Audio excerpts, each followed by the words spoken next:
Hello. Hello. Welcome to the stream. 1 second. I'm pulling things up. I suppose I wasn't quite ready. I haven't even fed my Snorlax yet. I'm always doing this. Hello, Theo. Welcome. If you hear any background noise out of the usual today, my window is slightly open because hold on. I think that's just my computer, but just to make sure. Yeah. My washing is on the line, and it's apparently supposed to rain today, but it wasn't raining yet. So I went and put my washing outside anyway.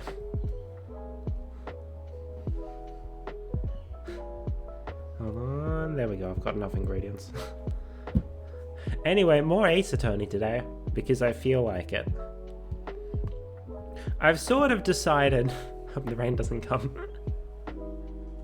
Me too. But, if I suddenly have to run out in the middle of the stream, you know why. Yeah, I've sort of decided, like, I'm just gonna stop caring about how many games I have running at the same time. Like, if I want to play a new game, I'll just play a new game. I'll come back to the other ones eventually, maybe. Like, I'm not a professional streamer or anything. I don't have an audience that I have to placate. I'm just gonna play games the way I would if I wasn't streaming. And that means starting new games all the time and never finishing anything. It's more fun that way. Oh wait, I've still got volume on my bloody phone. You might have heard me feeding Mr. Snorlax, man. I couldn't hear it because I've got background music blaring in my ears. Not exactly blaring, but loudish. Enough that I couldn't hear my phone until he leveled up. Anyway, there's that. Now I need to pull up Twitch. Even though, like, I've got the Twitch chat up here, but I also want to open it on my phone so that I can see, like, if the stream dies. Because they changed how it looks in OBS. And now it's not as obvious when I start dropping frames. Anyway. Enough rambling. There's the right scene.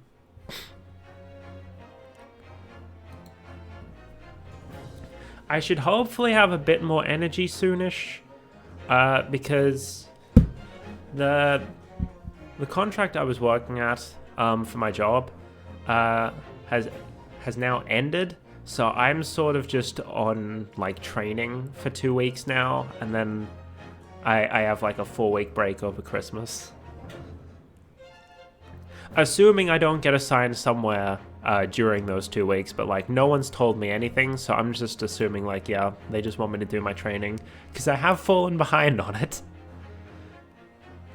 But, like, things less stressful, less pressing work to do, so I should hopefully have a bit more energy and be a bit less stressed soonish, assuming I can sleep better, because, like, even without work shit going on in my head, I still woke up at like 5 this morning, so that's just how I am, I guess. Memoirs of the Clouded Kokoro.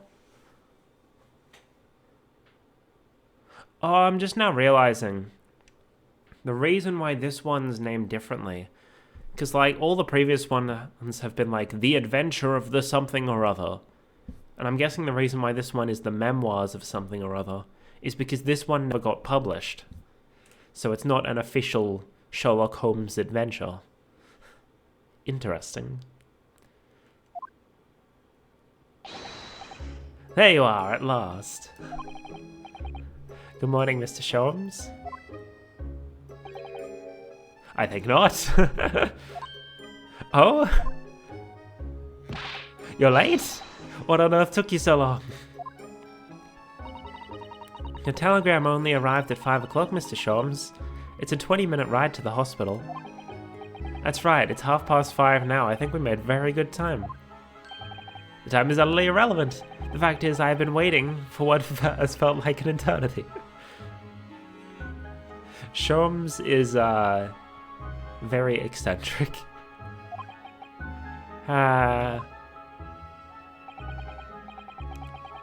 In point of fact, I myself was awoken at 4 this morning by a telegram boy. And feeling it was somewhat unjust that I alone had been roused at such an hour, I sent one to you. Well, thanks for that. Oh, I was just talking about waking up at 5, and here they are getting a telegram at 5. Anyway, you're here now. The victim is over there. She's only just regained consciousness. You should introduce yourselves, and I shall observe from here. So that's the lady who was found on the snow-covered pavement with a knife in her back. Her name is, yes, here we are, Miss Green.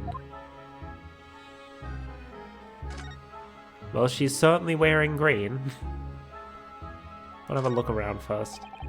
This rounded wooden figure isn't the most charming, is it? I don't think that's a decoration, Mr. Naruhodo. It's an artist's mannequin, I believe.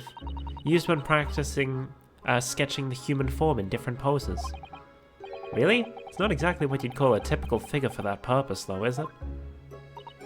No, I suppose not. I confess I've never seen one quite so full-figured before. Well, if you want to draw a full-figured person, it's the right tool for the job. Rude. Look, there's a photograph in this frame here. Look at this photograph. Oh yes, it's a picture of a young gentleman. He looks to be about the same age as Miss Green, I would say. Perhaps the young woman's special someone, do you think? My, Mr. Naruhodo. I didn't know you had a sense for matters of the heart. Not in the least. I sincerely said the first thing I thought of.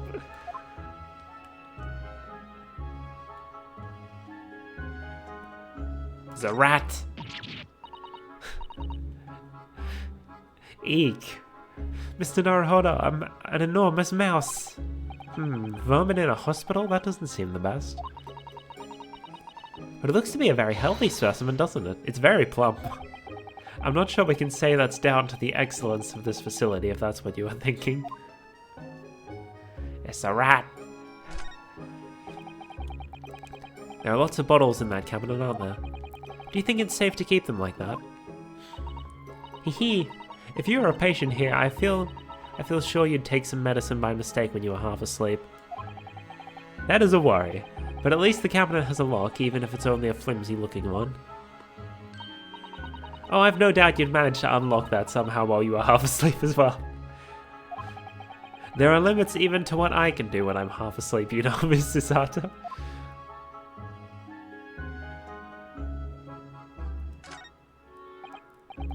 Ah, this looks like the patient's treatment notes. Let's see. Do not feed. What is this place, a zoo? You know, I seem to remember seeing an almost identical sign in our local park. For the pigeons, yes. This is a person. Poor woman, I hope she hasn't read this.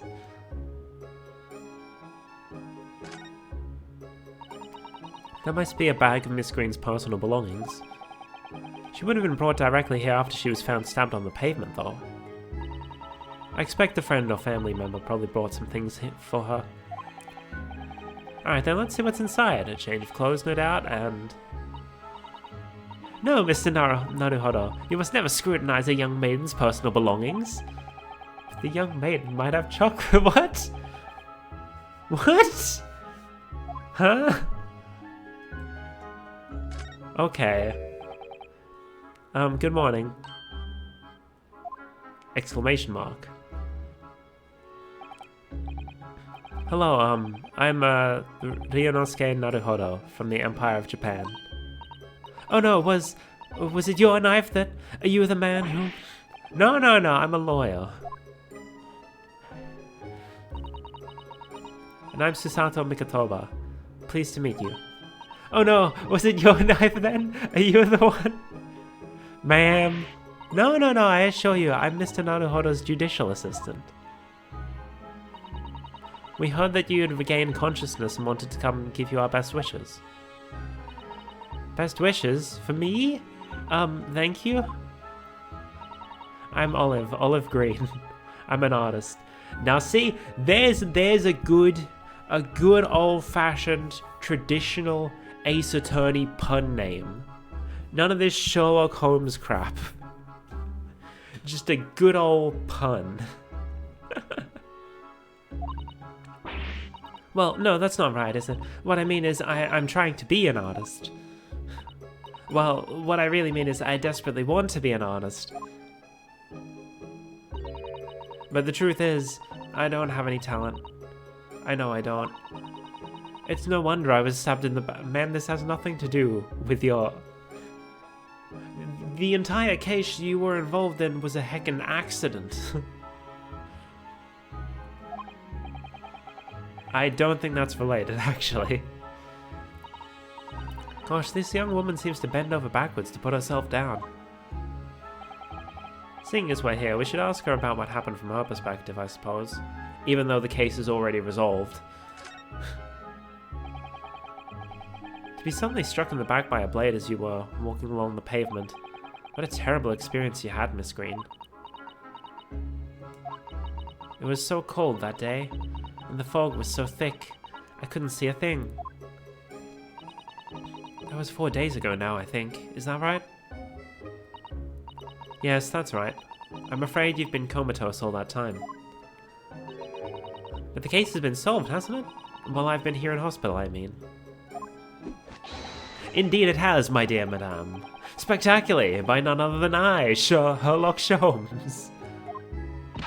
Mr. Sholmes, as you well know, it was Mr. Naruhodo's hard work in court that solved the case. Are you yet to hear what happened, Miss Green? Yes, I'm afraid so. A gentleman from the police force is supposed to be coming to fill me in shortly. Oh, I see. Me coming round seems to have made everyone frantically busy. I'm so sorry, I never should have regained consciousness. Jesus Christ. It was selfish of me. Ma'am! Oh no, we're all so relieved that you're on the mend, Miss Green. We really are. With that kind of attitude, maybe her surname should be Blue and not Green. But Olive Blue isn't a pun.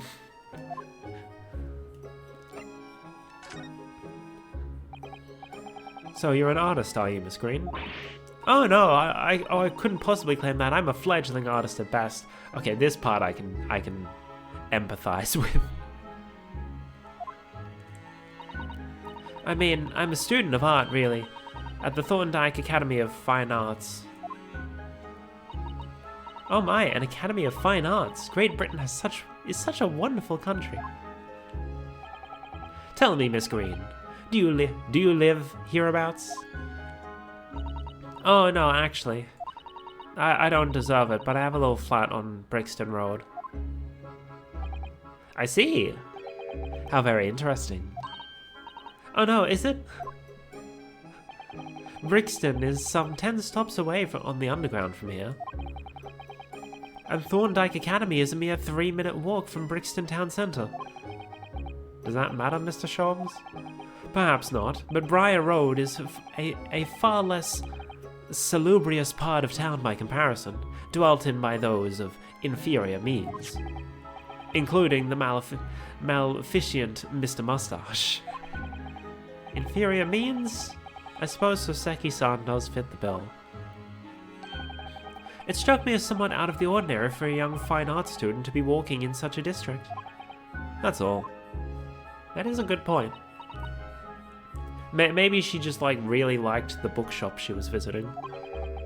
What's this? She suddenly clammed up. Mr. Sholmes, you should be unashamed. You should be ashamed of yourself, prying into a young maiden's private affairs. Ha ha ha ha! Oh dear me, do forgive me. If you don't mind, I'm being discharged shortly, so I need to pack up my things. Oh yes, of course, we won't keep you. Thank you so much, Miss Green.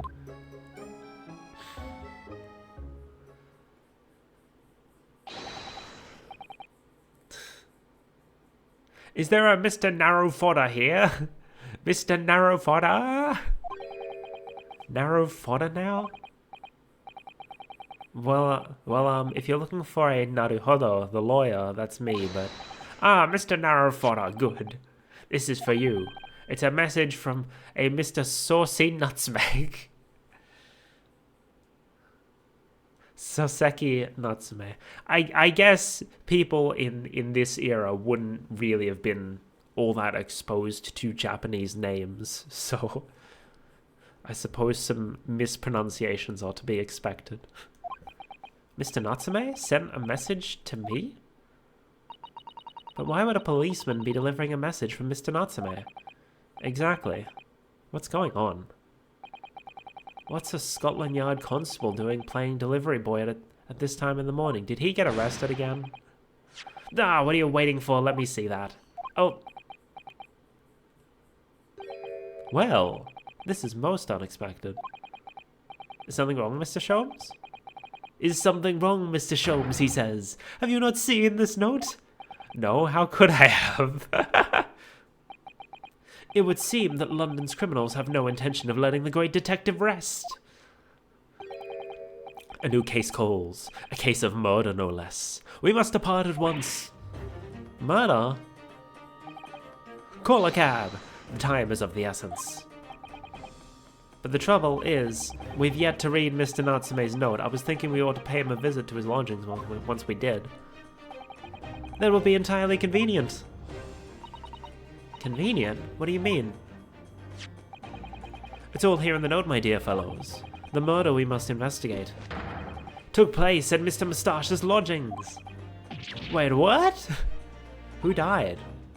I'll hail a fiacre at once. I don't know these words.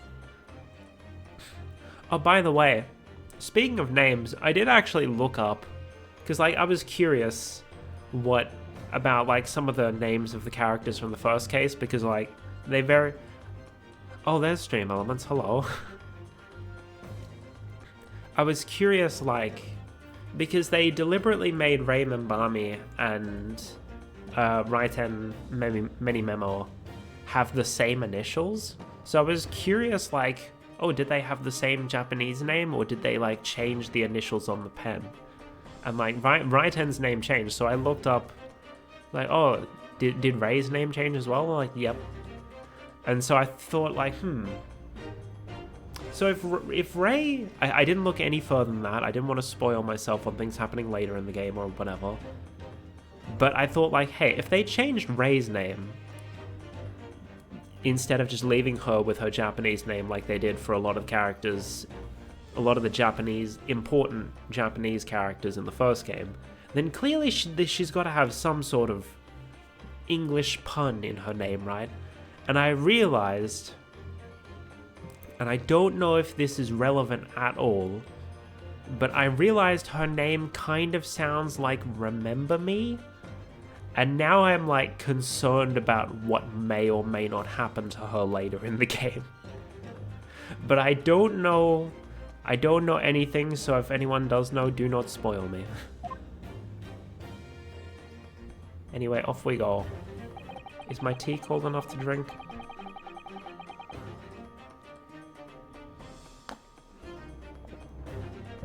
The answer is yes.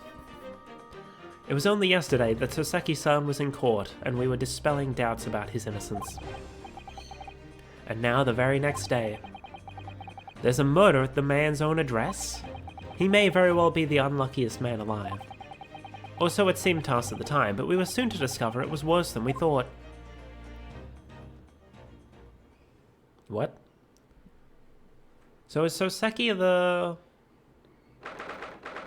Are we defending Soseki again, or... Like, here's what I'm curious about. Who died? Because, like... There was... living at his place, there was Soseki himself, who's very clearly still alive. There was fucking William Shamspeare, or whatever his name was. And then there was the two owners of the house, John and Joan, I think their names were. And they were the culprits of the previous case, accidentally. So is one of them dead now? Okay, nope, it's Shamspear. What on earth? Oh my, the gentleman is deceased without question. He's dead. Yeah, no shit. Thanks to Sato.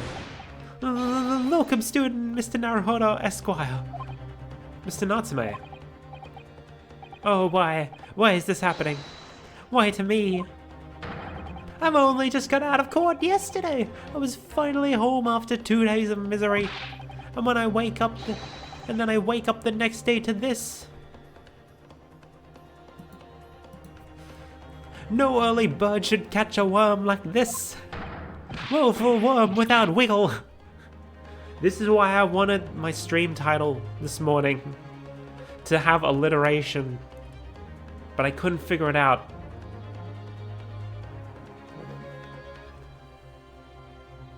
My heckin' curtains make it difficult to see if it's raining or not, but I don't think it is. Also, if my computer could stop humming so loudly, it would be easier to hear if it starts raining. I see you're in high spirits again, this morning, Mr. Mustache. Ah! Not the horrible Herlock Sholmes. Shoo! Show off! Show yourself to the door, I never invited you. Mr. Sholmes came here with us. I'm quite sure he'll be able to help you, Mr. Natsume. I am entirely at your disposal, Mr. Mustache. What can I do for you? Grrr. Oh hey, it's Gregson. Here they are already, the busybodies. This guy...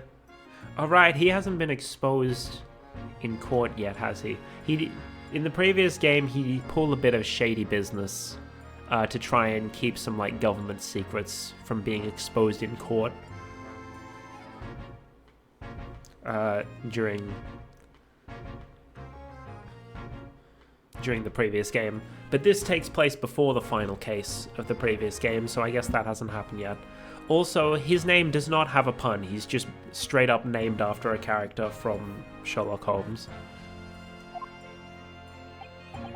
Ah, Inspector Gregson, what a pleasant surprise. Pleasant, is it?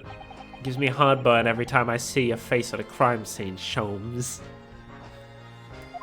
Also, he's always carrying a thing of chips. Huh. I deduce, Inspector, that your heartburn is a result of your excessive consumption of fried food. Good morning, Inspector. This is a crime scene. Oh wait, no, that. All right. It's not just chips. The big one is a fish. He's eating some good old fish and chips. Man after my own heart, he is. It's a crime scene. Don't go touching anything. Oh, good morning to you too, Sunshine.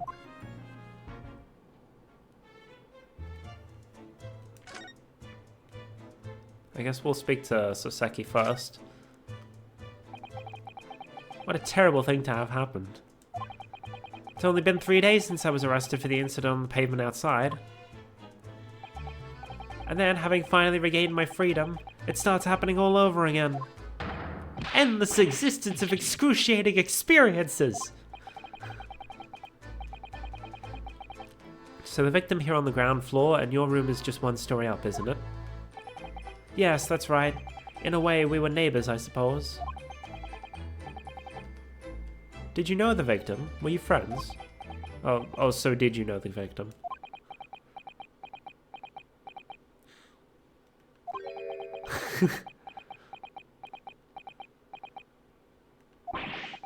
What's the matter with Soseki-san now?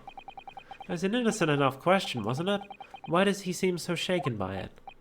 Well, I suppose he wasn't a complete stranger. But did he ever invite me to his room? Never! On my honor, I swear it. What an extreme reaction.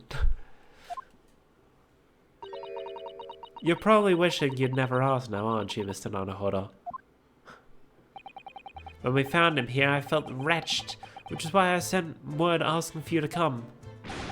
Through that inspector over there. So I guess he told Gregson to send out a message to us. So Inspector, what was the victim's name? Who was he? Mr. William Shamspeare. He was a lodger here.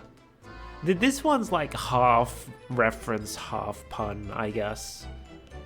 It's alright. It's better than just naming them after a Sherlock Holmes character.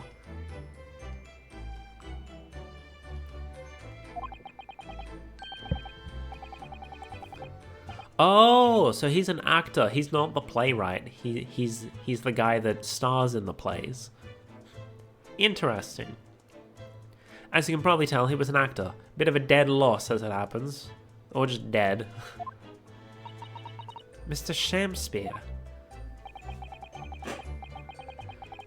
It was the landlord, old Mr. Garadab, and the other lodger, Mr. Natsume, who found him. The fella didn't rise at his usual hours, so Garadab got worried and kicked the door down. But doesn't Mr. Garadab have a bad leg? Ah, yeah, you're right there. It was that jittery Japanese hunchback over there who actually did the kicking. Really? Soseki-san? The victim was pretty hard up, it seems. Even done some time for petty crimes. He had no money, no place to go, and no friends. His only acquaintances were the people in this house. Miserable life and a miserable end to it. So what exactly is Mr. Natsume still doing here? He's not involved in the investigation, so shouldn't you have sent him away from the crime scene? Well, I'm not saying it's because the fellow looks odd or anything, or that he acts suspicious. But I thought it would be prudent to take a statement from the cohabiter. He's already got his suspicions locked on Soseki. You nearly said culprit there, didn't you? Oh dear. Mr. Natsume appears to be under suspicion again. It certainly seems that way. He does just come across as such an odd fellow, doesn't he? Poor man. How unfortunate. Anyway, I can't say much until the coroner gets here. But I don't think the fella's been a goner that long. The body's still warm. Even if the inspector would allow it, I don't think I can bring myself to touch a dead body. Sholmes, what are you doing?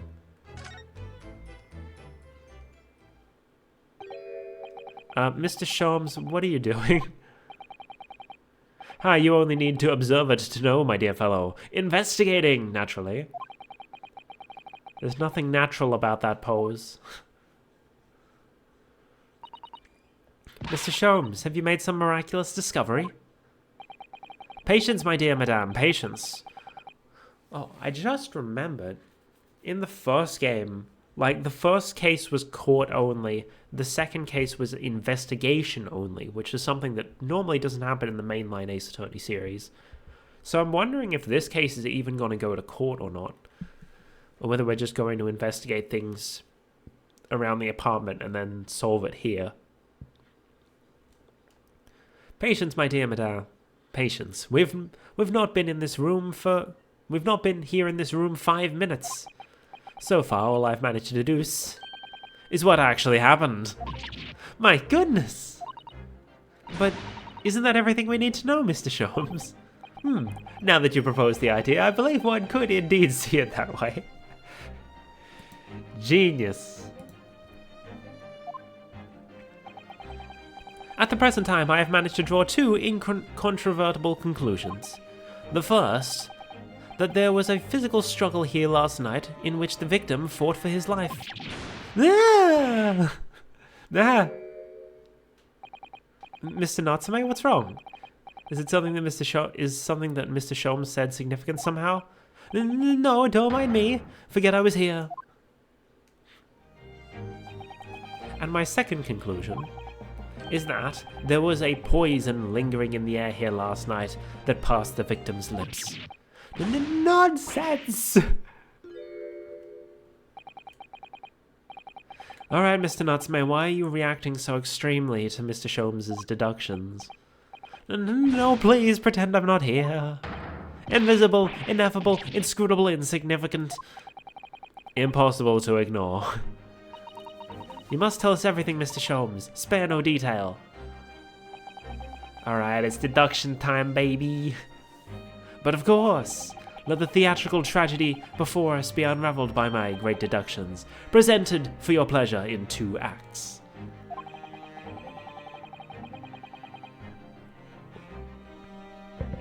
We've heard some truly astounding great deductions from Mr. Sholmes in the past. No doubt this will be no exception. What miracles will unfold before our eyes this time? So, my dear fellows, for your delight and wonder, let the curtain rise. For Herlock Sholmes' Logic and Reasoning Spectacular, Act 1. The Great Deduction. The game is afoot. Topic 1. Cause of death. Careful observation of the victim reveals to us the events that transpired in this disconsolate room last night. Foam at the mouth of the deceased clearly indicates the use of poison. Next to the victim, we notice a large dining plate which contains, you will observe, 1 half-sizable bar of soap. Meaningful? Indubitably. Why is soap set so purposely on the dish? Like the victim's last supper? In fact, yes. Could it be that the man was about to eat it? Of course, the fork reveals the answer. It appears that the young man's appetite was his undoing. Taking up arms with the form of his cutlery, the victim engaged in a deadly battle for his life. Yet the struggle against his hunger was in vain, for in the end he couldn't resist devouring the slippery feast. But London's foul soap is besmirched by foul poison. Yes, the victim's life was claimed by a poison that tainted the contents of the plate. I'm pretty sure it tainted just by the fact that the cup is knocked over, my guess is we're actually going to point out, like, hey, he actually sipped from his tea and then died.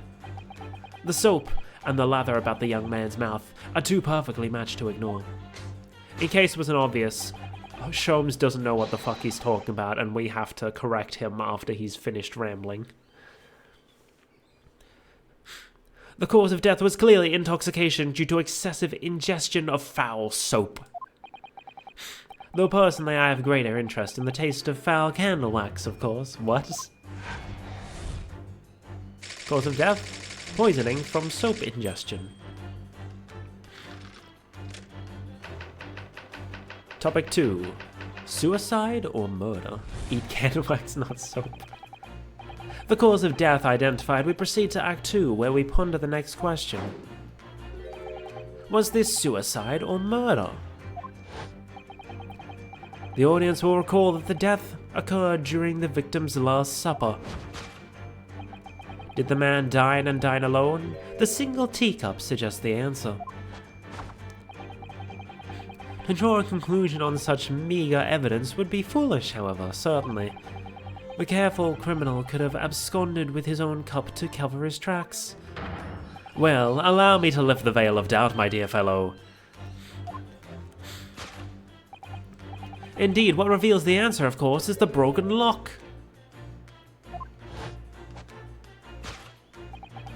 Though forced open now, at the time of the incident, the door was locked.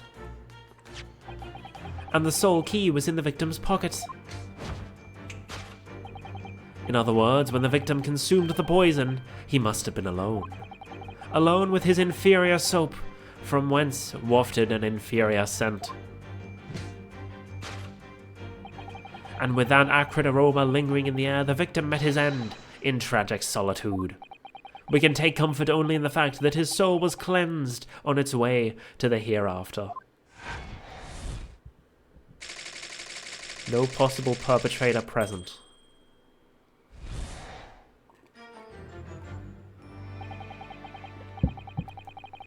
Thus concludes the final act of Sherlock Sholmes's great deduction. Now it's time for us to fix his deductions. Like, they try to make out that Sholmes is actually a brilliant detective, but, like, he's only brilliant once we fix his deductions and point him in the right direction. From there, he's able to pick it back up and make sense of it. He just focuses on the wrong thing, I guess.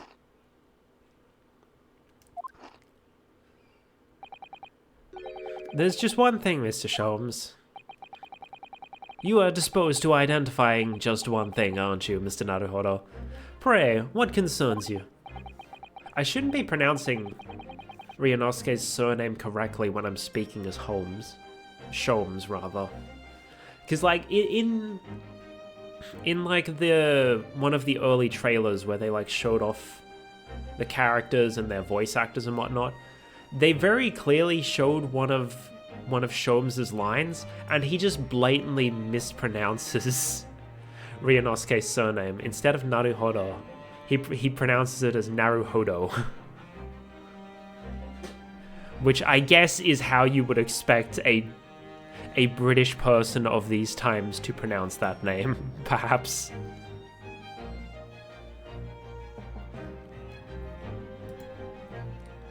Well, no matter how hungry he was, do you really think the man would have eaten soap?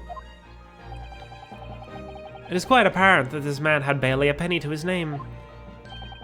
It is a curious thing, but to one so destitute, soap can suddenly appear quite irresistibly appetizing. How extraordinary. In truth, I have tried a little soap myself in the past. You've eaten it, you mean? My dear fellow, it was some time ago now. My postulation was that it would cleanse my gut. I guess medicine wasn't as advanced in these times. Either that or he's just an idiot. It's probably that. And did it? As I writhed in agony on the floor and spilt the contents of my stomach, yes, I believe it did. The experience taught me a valuable lesson. Soap is quite poisonous. It has an unpleasant taste and leads to great discomfort. In summary, I cannot recommend it. Believe me, I wouldn't need it even if you did.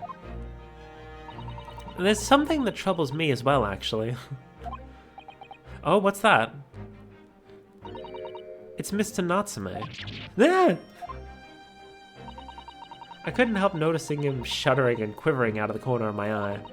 Almost as if Mr. Sholmes' deductions touched a nerve somehow.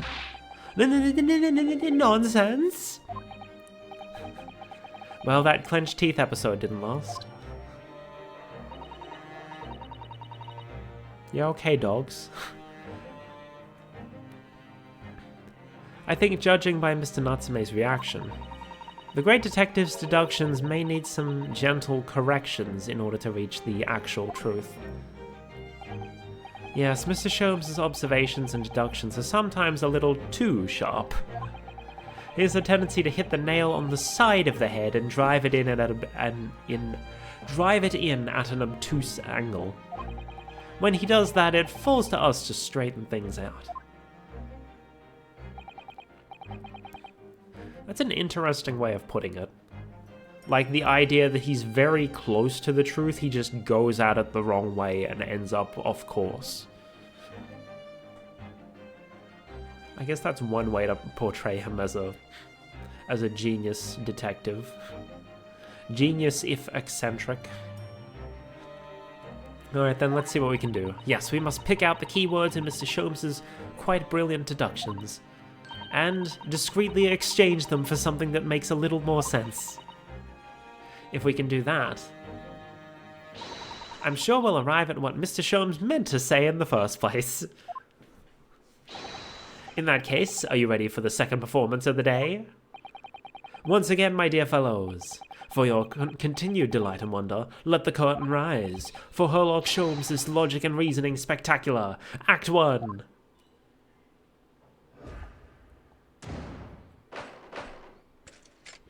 Course correction. Hold it, Mr. Sholmes.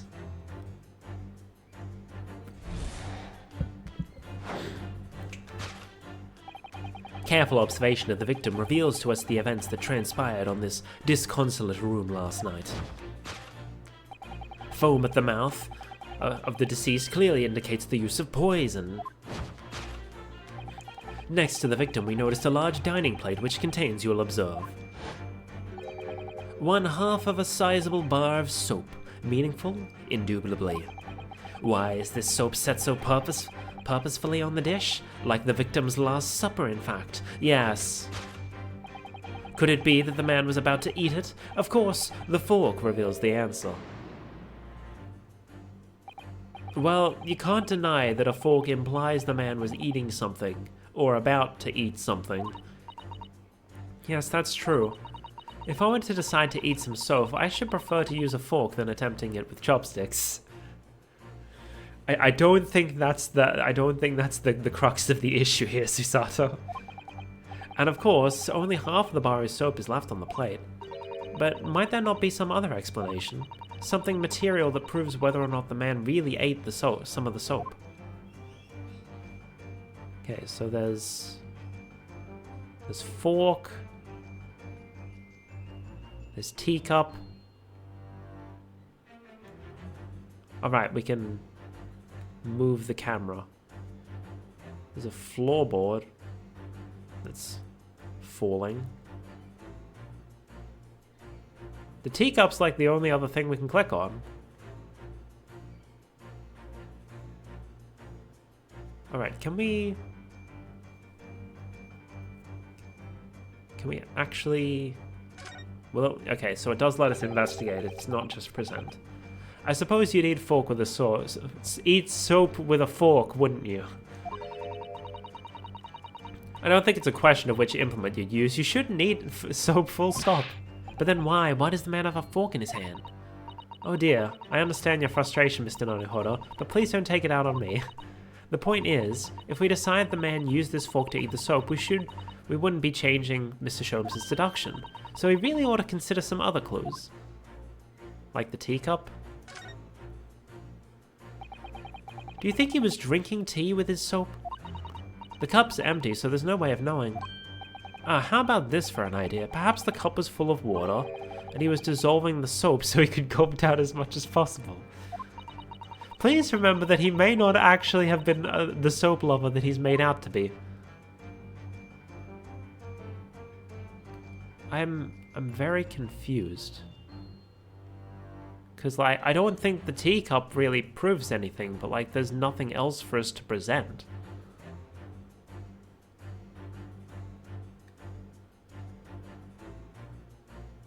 Like, his hat's on the floor, that doesn't tell us anything. What's the only other thing to present, so I guess... Teacup? What then? There's nothing else to present.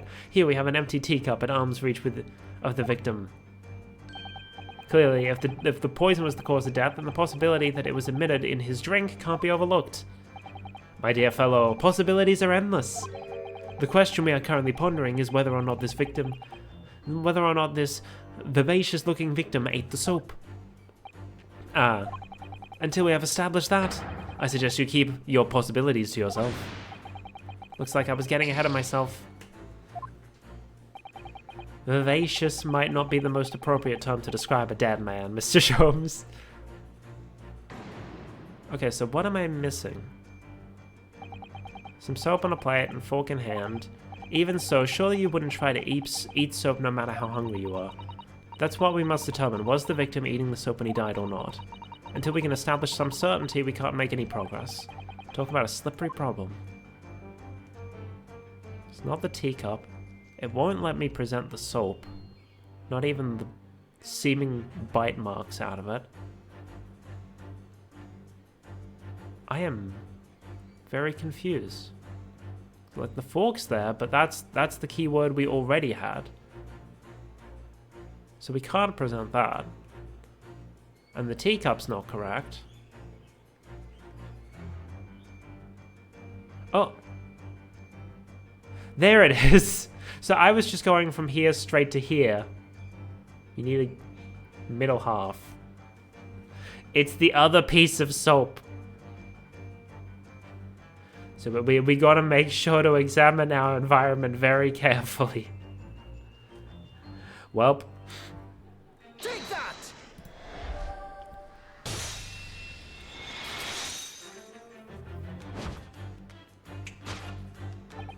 Could it be that the man was about to eat it? Of course. The other piece of soap reveals the answer. It being the other half of the soap on this table. It being the other half of the soap on the table. In short, the victim was not eating soap at all. But it's obvious, really, for no depths of hunger could drive any man to attempt to eat soap. Ryunosuke's face. Even I, with my unquestionable thirst for practical knowledge, took only a single bite. But that begs the question of how the man was poisoned, because there's no sign of any food on the table. An excellent observation, Mr. Naruhodo, and one that furnishes us with the answer we seek. For London's foul soap is besmirched by foul poison. Yes, the victim's life was claimed by poison that tainted the contents of its plate. And now we go for the teacup. Mr. Sholmes is still pushing the soap argument then. Perhaps he's suggesting the man licked the soap rather than ate it? If soap in London is that poisonous, I don't think I want to be washing my hands with it. There are no signs of any food in this room at all. Of course, food isn't the only thing that passes people's lips, is it? It's the teacup. Take that!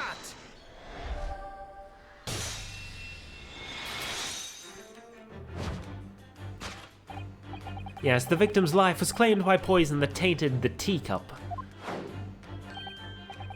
Indeed, how cups have been the vessel of choice for practicing poisoners over the centuries.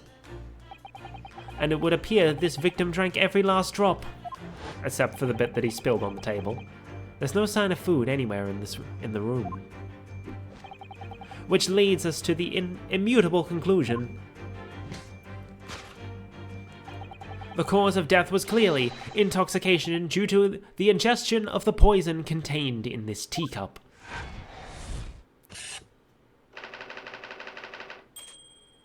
Poison in the tea.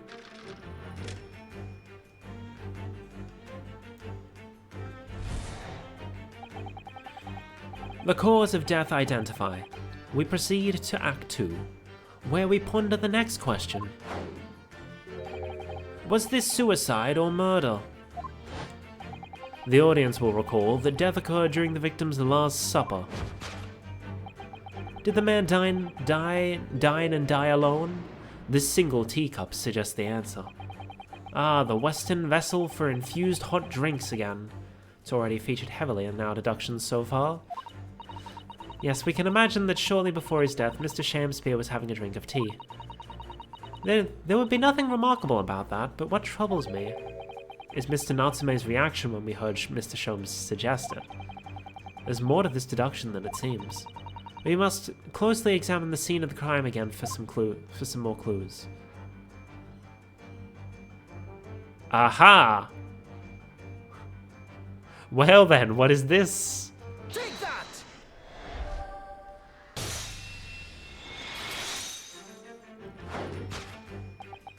Did the man dine and die alone? This other teacup suggests the answer. Yes, there were 2 teacups in this room all along. In other words, this is a strong indication that the victim's last supper. There was a guest present. At the very least, we can say now with certainty that somebody else was here in the room last night, taking tea with the victim. What are you talking about? Utterly unbelievable, unjustly unreasonable. To draw a conclusion on such meager evidence would be foolish, certainly. Foolish, however, certainly. In which case, what more can we deduce about this possible guest at the table? Oh wait, that was Ryunosuke.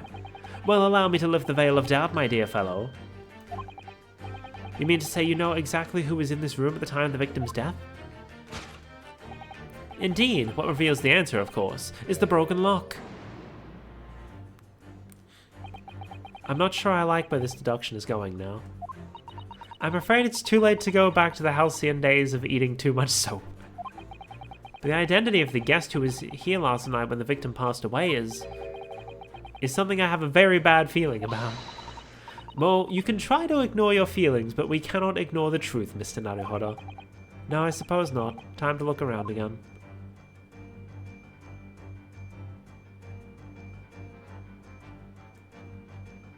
Oh, so the glasses aren't anything. What are these books?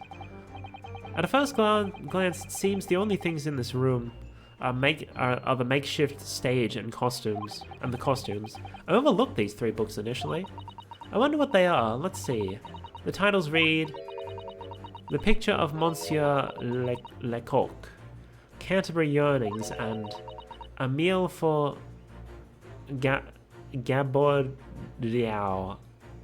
I don't speak French. Wait, I'm sure I've heard those titles before. It could just be an incredible coincidence, but they're the exact same 3 books that Mr. Natsume purchased the other day. What? Yes. On the day of the unfortunate incident when Miss Green was stabbed. Soseki-san had just been to a bookshop and bought them, that's right. And now those 3 titles are here in the room of the victim. Yet Mr. Natsume claims to have never been here before. What does this mean, do you think? I really don't know what to make of it. Pile of familiar books. Take that!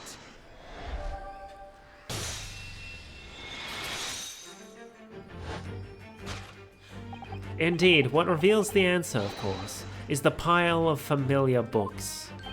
Quite so, it's no mere coincidence that these 3 titles are here in this room. It's the link to the truth.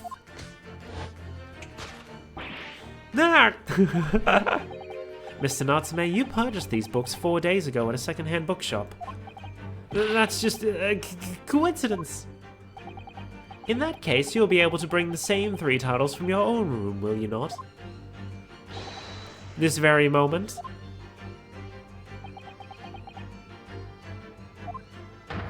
No, never, non-negotiable. If you can't bring your own copies here, it proves that these 3 books are in fact yours. Can these birds shut up? I think we've passed the time where the rain was supposed to happen, so I'm just gonna close my window again.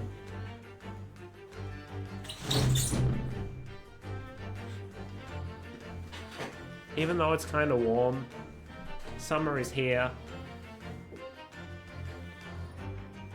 Gotta deal with it. Oh, I've already read that line.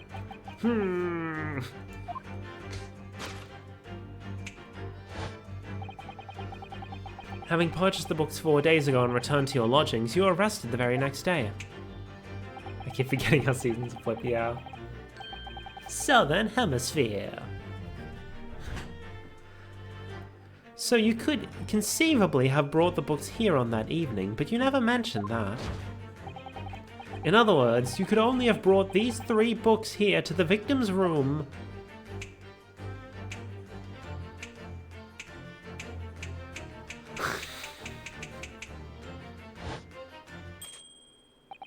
Last night, having returned to your lodgings after the trial concluded at the Old Bailey.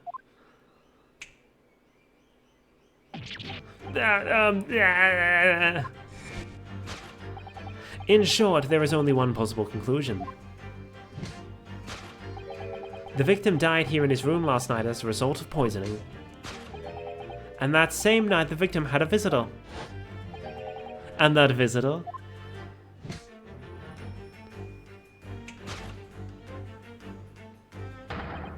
was you, Mr. Soseki Natsume.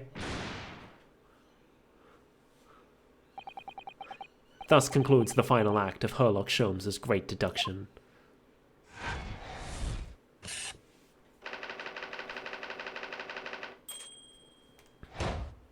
Solved. Deduction complete. Elementary.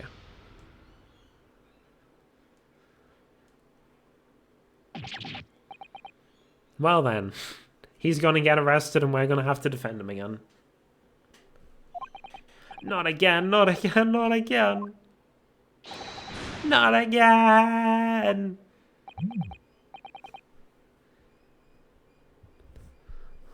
Well then, Mr. Natsume. It would appear you're gonna have to accompany me down to the yard again. But wait! Hold your horses! Yes? Door, key, locked, entry, exit, entirely impossible! He's so flustered, he's being even stranger than normal. What? You think that's an alibi? You could have just made a copy. I wouldn't say he made a copy, but he could have given the dude the poison and then just left, and then Shamspear locked the door and then died. So, you know. What? You live in the same building after all.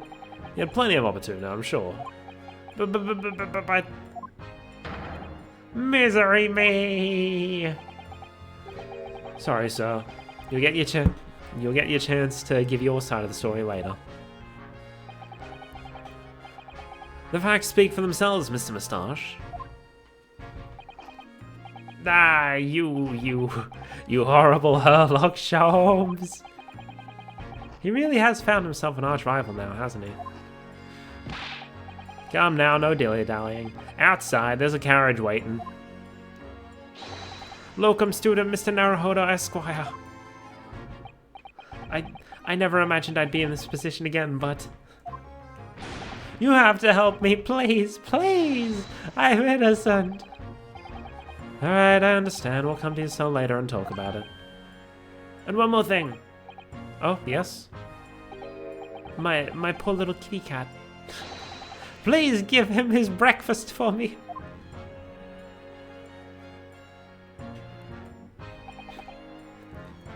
And so, his evil curse still apparently unbroken, Soseki-san found himself once again the prime suspect of a case in a case of murder. Thanks to the incriminating deduction of the great detective. My dear fellow, that honor belongs to you.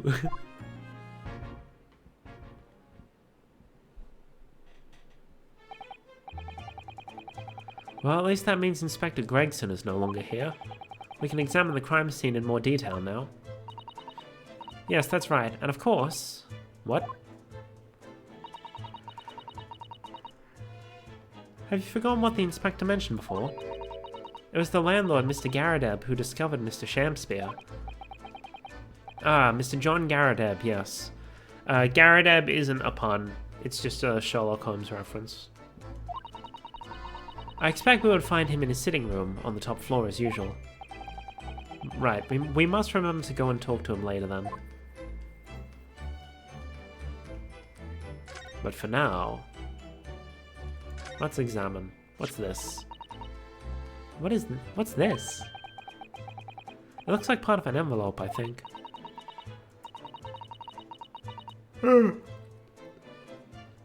Sorry. Waking up at 5 AM makes you very prone to yawning. Yes, I think you might be right. Perhaps it was torn off when the letter was opened. Is that significant? Well, it's a little out of place, perhaps. When you look around the room, there's no sign of a letter, or the rest of the envelope, in fact, is there? Ah, she's right. And yet, here we have the torn off end of an envelope. It just strikes me as unusual. I agree. We'd better take this, just in case.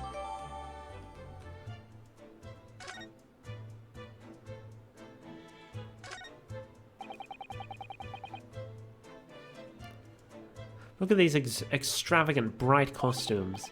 Somehow they look out of place in this room with its grim, shady goings-on. This one looks like a king's attire. A king? I've always dreamt of being a king. Oh, I think you'd be more suited to a feudal lord, a daimyo, or such like. With a chonmaki top knot, Every Japanese man wishes he had a chonmage. Oh, you'd look wonderful with one. You already have the sword, and you already have the sword. Can you imagine what would happen if I walked around the streets of London with a chonmage and a sword? You'd be arrested.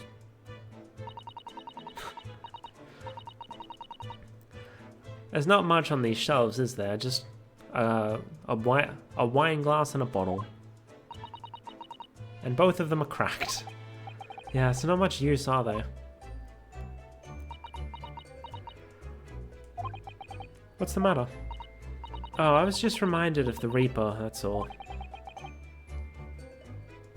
Like, a magpie just flew down outside my window. Prosecutor Lord Van Zeeks? Yes, he's so reckless with his wine glasses. I was thinking it's a waste and he should donate some to the needy. You can suggest it next time we meet.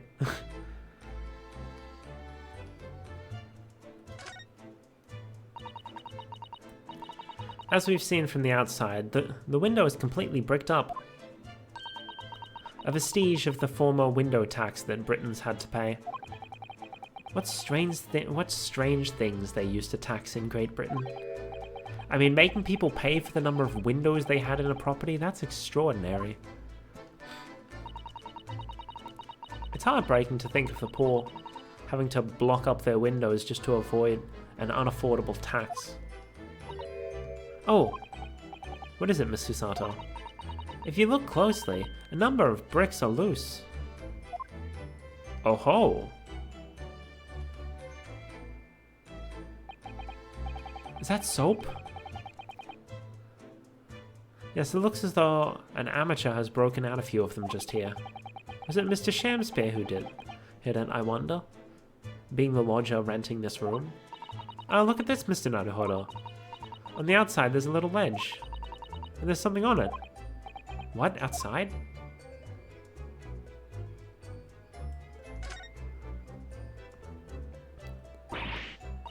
Oh, it's so cold outside. You can feel it through this gap. It did snow all last night. It would be cold.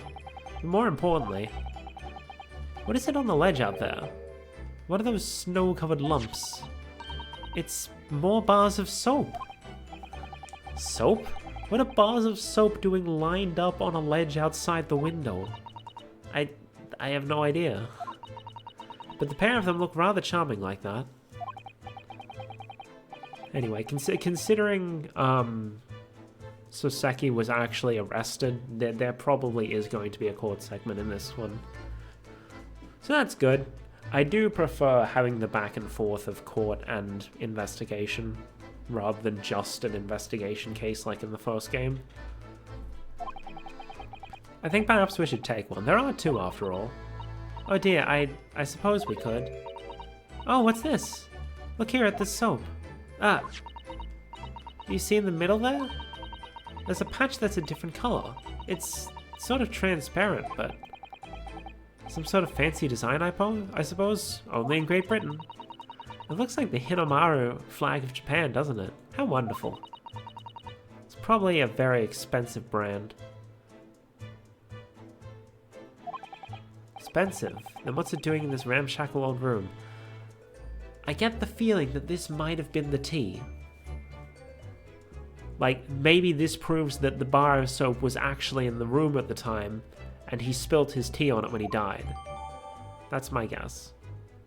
A cheap bar of soap that was discovered just outside Mr. Shamspeare's window. It's one of two that were found there.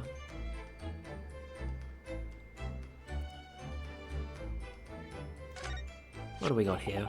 I'm saving the body for last. Here we have another disproportionately large machine. This looks like a meter of some kind. Ah, this is a gas meter, I think. It seems that in this district, residents pay for gas as they use it with coins. I see. Yes, now you've pointed it out, I can see that there's a slot just here that looks like it would take a coin. So you mean if you put a coin in here? That's right, that would buy you about 2 hours of gas for lights and heating. So if you're a poor person with no money, you'd have to sleep in the freezing cold? Yes, or if you were a scatterbrain with no change because you forgot to exchange your money at the bank. Ayo, it's like me. Always having to change over my coins so I can do my laundry. Worst part about living here, the washing machines are coin operated. Thank goodness there's no meter in our office.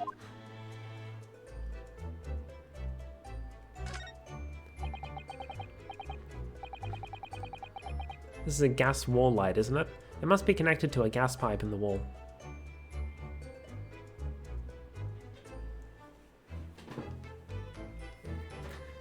My ears are playing tricks on me. Because for whatever reason, my heckin' computer fan is louder than normal, so I can't hear what's going on outside. I keep thinking, like, is that rain? Is it raining? No, it's not. Dumbass, it's just overcast.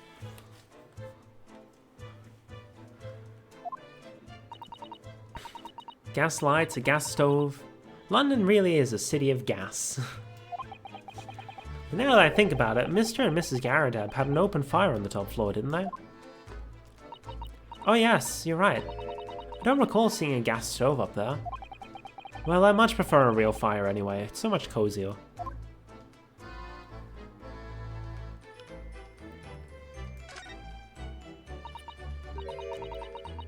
This is some sort of makeshift stage, isn't it? I think. I was trying to click on the arrow, but I think you're supposed to do that differently.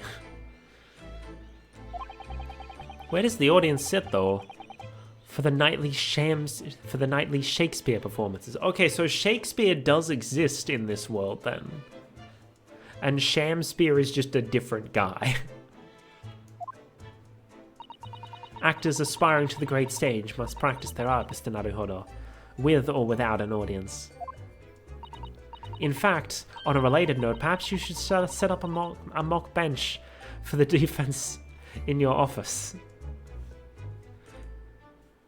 Man, like that whole with or without an audience thing is just making me think about the fact that, like, I stream to an audience of Theo and only Theo most of the time.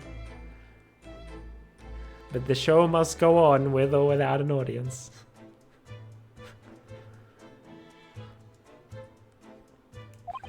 What? Best show.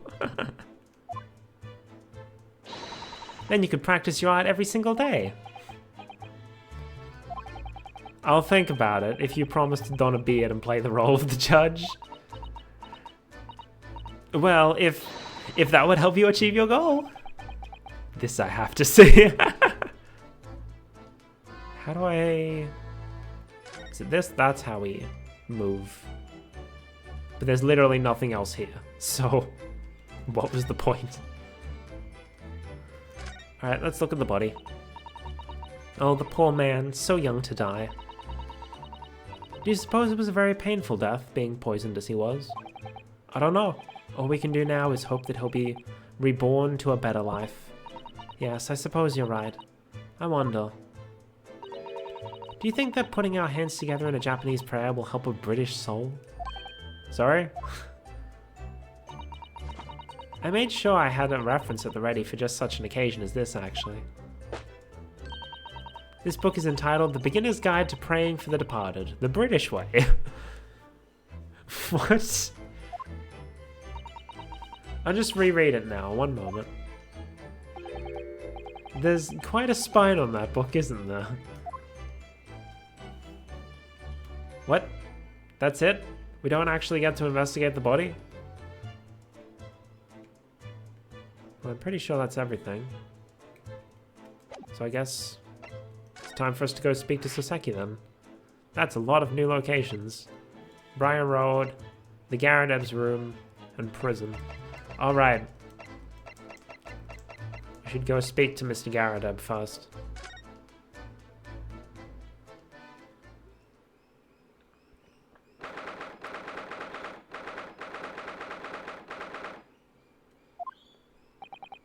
Here we are again, the eccentric landlord's eccentric top floor abode.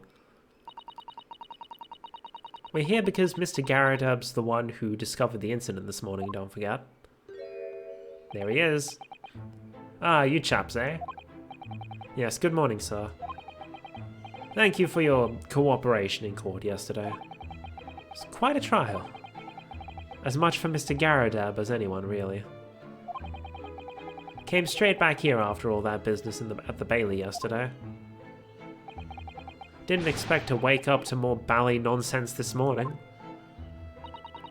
I wonder if you wouldn't mind telling us exactly what happened, Mr. Garadab. Yes, I suppose you'd like to know all about that dead loss of an actor chap in the ground floor room. Those were exactly Inspector Gregson's words, weren't they?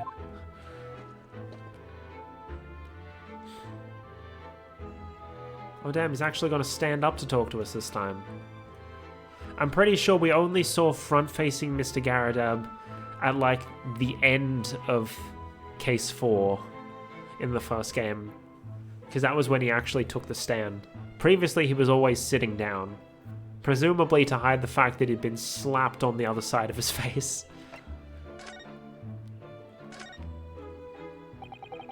It must have been a real shock for you this morning. I heard that you discovered what happened.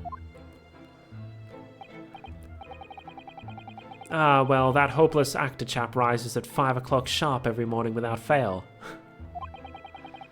But at 5:30 this morning, he still hadn't lit the gas. So I went down and knocked on his door, but no bally answer. And that's when you broke into his room by kicking down the door? Well, I called on that rum-looking Japanese chap to do the grunt work, of course. Wasn't it a little premature to kick the door down? The man could have just overslept by half an hour.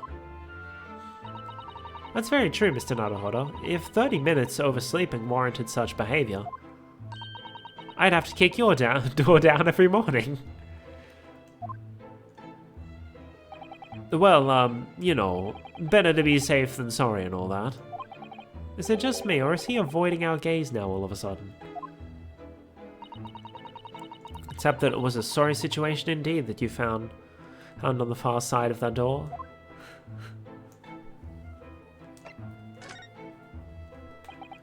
The victim's name is Mr. Shamspeare, I believe, is that right? Yes, William Shamspeare took the ground floor room 3 months ago now.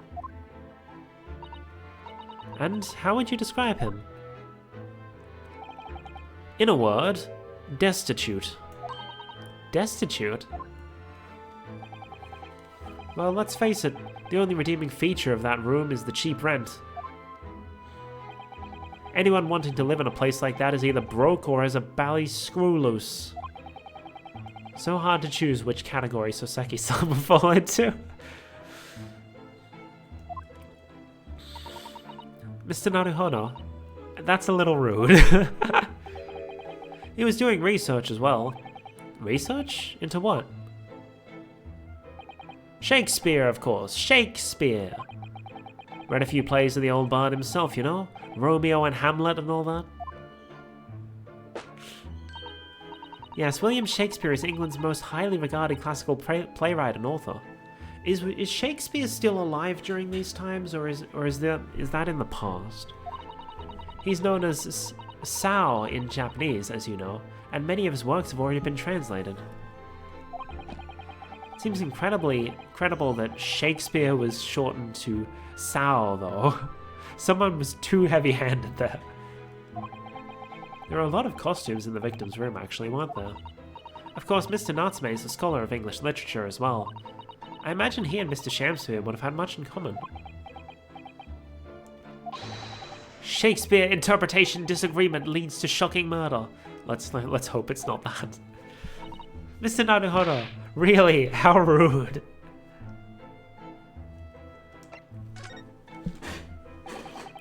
After Mr. Natsume's trial yesterday, you came straight back here, I believe, did you not? Didn't you? Did you notice anything strange then between then and this morning? Well now, must have been about 6 in the evening by the time I got home. Snow was coming down rather heavily, as I remember, and it was completely dark already. That failed actor chap was out at the time. Mr. Garadab noticed there was no light from his room or something, I suppose. Couldn't summon the energy for anything much, so I just sat in front of the fire up here. It was after 8 before Shamspear got back. And the chap was up till past 1 in the morning, I'll have you know. Suppose he made his end sometime after that. I was asleep by then, so I'm rather in the dark there. Well, thank you. That was very illuminating. Is everything alright, Mr. Sato? Well, I was just thinking it's a little strange, that's all. Mr. Garadeb, you were up here in your room all evening, if I've understood everything correctly.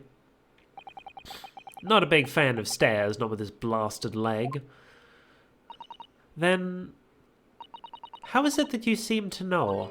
The precise movements of your tenant on the ground floor, I mean. Ah! That is a very good point. Can't imagine you could hear noises from the ground floor all the way up here. Does this old man like to spy on his tenants, is that it? I say, I know what you're thinking. It's a bally outrage. I'm ex-military, don't you know? I don't go around spying on my tenants, why would I? Then how did you know, Mr. Garadeb? It's the gas, woman. The gas tells me everything. The gas?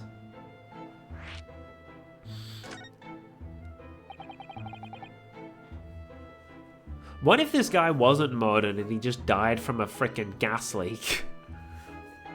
That's possible, isn't it? What on earth do you mean, sir?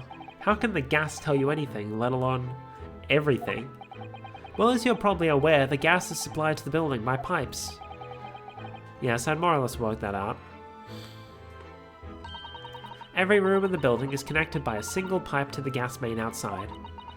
And the gas company supplies gas to properties via the main. Yes, I understand that too. Let me see if I can explain. Let's say I was to light the gas lamps up here. What do you suppose would happen? Well, obviously the room would get brighter. Exactly, but at the same time, the lights in all the other rooms of the house would dim for a moment. What? They dim? Why? Perhaps because when you light a gas lamp, it briefly uses more gas than usual. And that reduces the amount of gas in the pipe for the other lamps that are connected to it. That might explain why the other lamps dim momentarily, mightn't it?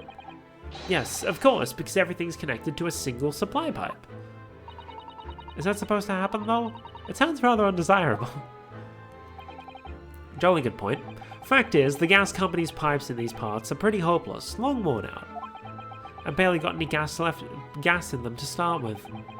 Opposite's also true, of course. Extinguish the lamps up here and they glow brighter in the rest of the house. Ah, right, I see.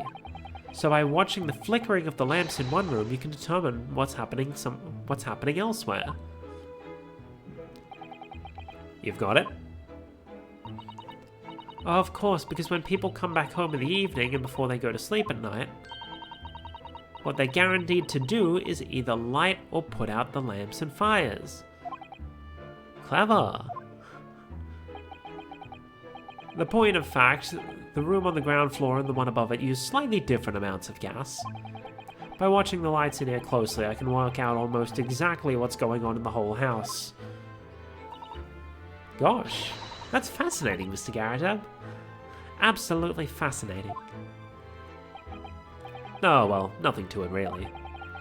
And I can't really see that it's going to help us with the case, either. What I'd like to know is why Mr. Garadeb is so interested in what his tenants are up to in the first place. I feel like there's more to it than idle curiosity.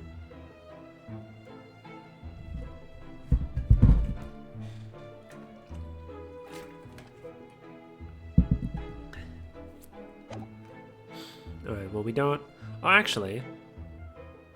We do sort of have... Hold on, how do we present? There it is. What do you think of this, Mr. Garadeb? Mr. Garadeb, could I show you this? Been quite a couple days, as you can imagine. I'm afraid I'm rather tired. I haven't really the energy in the old eyeballs, to be honest with you. Some other time, then. What about this? Do you know anything about this? The answer is no. Okay. Cool beans. What else do we have in our evidence, actually? Street map. Second-hand book receipt. And armband. Okay, I'm expecting there's not going to be anything to find here because it's not really related to the crime scene. So I'm just going to go speak to Mr. Natsume.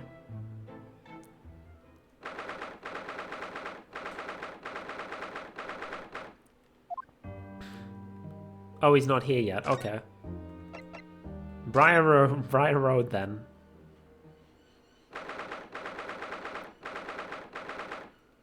Probably still in questioning. Ah, right. We can examine the soap from the outside. With the exception of the top floor where Mr. and Mrs. Garrett live, all the windows are bricked up. Yes, that's because of an old window tax that was charged on the number of windows a property had. That's a real thing, by the way. That is a thing that they did in the olden days in Britain. In order to pay less tax, the poorer members of society filled many of their windows. But the tax has since been abolished, hasn't it? So the windows could all be opened up again, surely. Now, unfortunately, it would appear that the residents of this district can't afford to pay to have the work done. Yes, that is a sad state of affairs. Especially for people like poor Mr. Natsume, who have to live all cooped up in a windowless room. I suppose that's a price you pay for living in very cheap accommodation. It seems all rather pointless when you put it like that. Oh, so I can't examine the soap?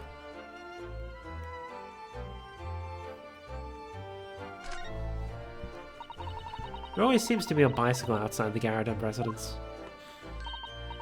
I read that bicycles are extremely popular all over Great Britain at the moment, in fact.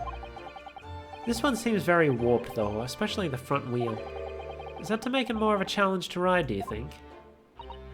No, I'm afraid that may be the result of the rider's incompetence. For the front wheel to be so badly warped, I'm afraid the rider may have been similarly afflicted. Then there's a good chance Mr. Natsume has been practicing on this bicycle, I think. Oh dear, I fear you may be right. The Garrett household and Mr. Natsume's lodgings are in a prominent position there on the corner. Sometimes when I look at the building, I can't help feeling that it's at a bit of a slant.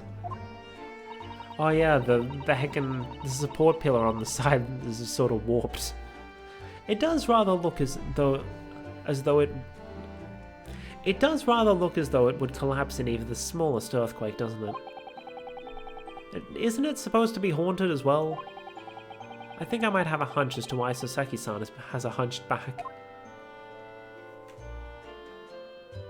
Anything else I can look at? The street. London's blanketed in fog again today, and the sky is covered in cloud. But if you look carefully in the distance, you can just make out the Crystal Tower being built.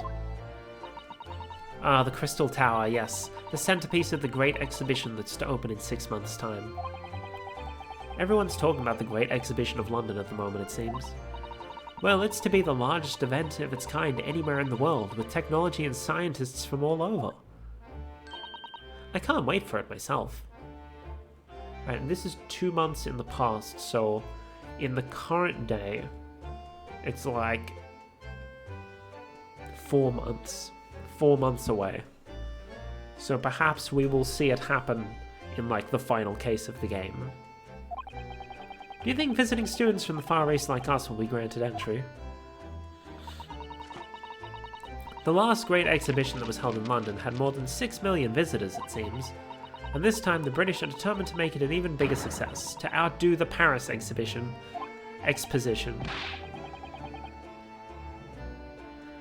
I see. That's an incredible number of people, and with so many people expected to attend, we should easily be able to slip in unnoticed. There's always the honest approach of buying tickets at the main entrance, Mr. Naruhodo.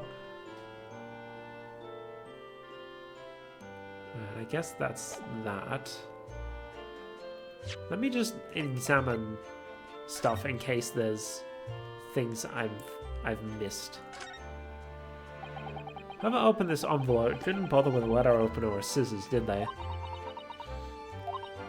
Yes, whoever opened it was clearly someone with an unrefined temperament. And judging from the angle of the rip here, the person in question must have been right-handed. Mr. Sato, I think perhaps someone's been reading too much of the Adventures of Sherlock Holmes. You can never read too much of Mr. Naruhodo, never. And that's all we can get from that. What about this?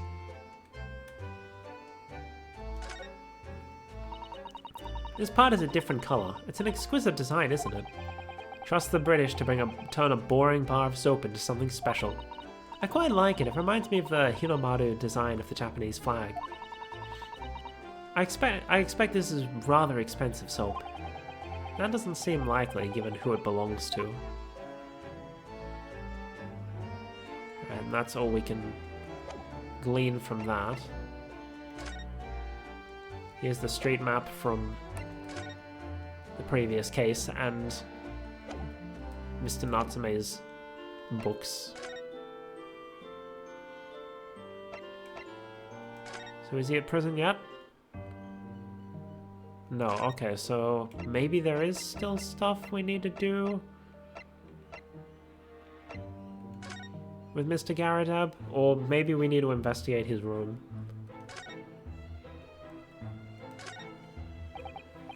Ah yes, those enormous mortar shells. It's quite something seeing them up close, isn't it?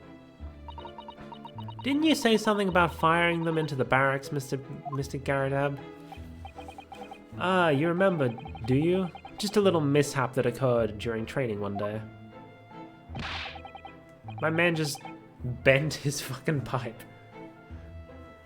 What are you doing firing on your own men? The captain bellowed at me. I'm not surprised. A little mishap doesn't really do it justice, does it? Well, one has these little incidents when one's a hot-headed young private. Perhaps I should put some evidence that resulted from one of my little mishaps on display. Oh, does the great lawyer, like the great detective, want to exhibit some trophies of his finest moments?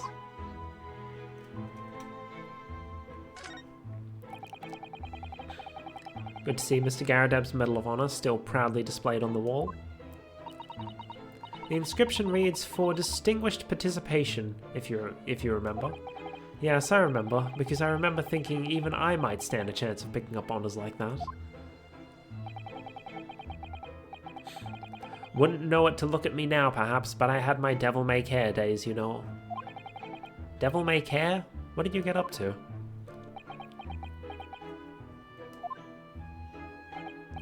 Well, all in the past now, of course. And best left there.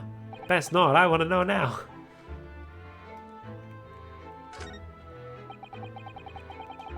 Look very dashing in your uniform there, Mr. Garadab. Ah, that old portrait, eh? Drawn by an art student who used to rent the room downstairs. Oh, you look so wonderfully young and courageous and strong.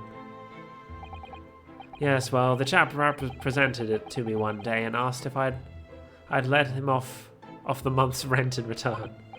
Oh, I see. So, you did, presumably? I ballywell did not. Oh. A portrait is a portrait, but rent is rent, eh? And yet it's still there proudly on the wall.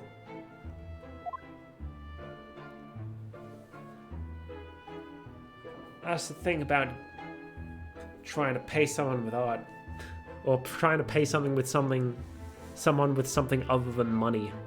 You need to agree to it beforehand. Otherwise, you've just given them free art. Well, we know what that screen is hiding now. The aftermath of the fiery altercation the other day. Don't suppose I'll be able to clear that mess up for some time now. Oh dear, this must be a very difficult situation for you. I'll say, people talk about twists of fate and whatnot. This is a twist and a half, a rotten show all around. He's clearly struggling with everything that's happened.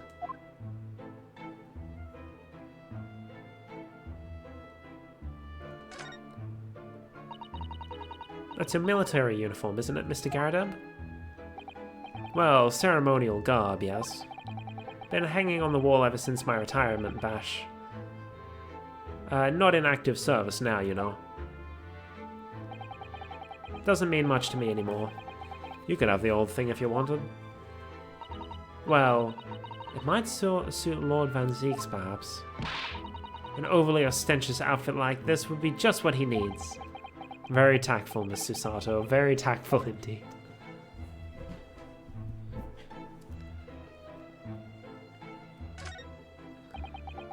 There's a single apron drying on that enormous cannon-shaped clothes horse. Look. No, Mr. Naruhodo, that's a real cannon. I knew that. I was just testing you. Piece of history, that is. Seen plenty action on the battlefield, I can tell you. Now the old girl and I are just enjoying the peace and quiet of retirement. Peace and quiet of retirement together. And, of course, she'd come in handy if the enemy decided to launch an attack again. Is there a war going on that I don't know about?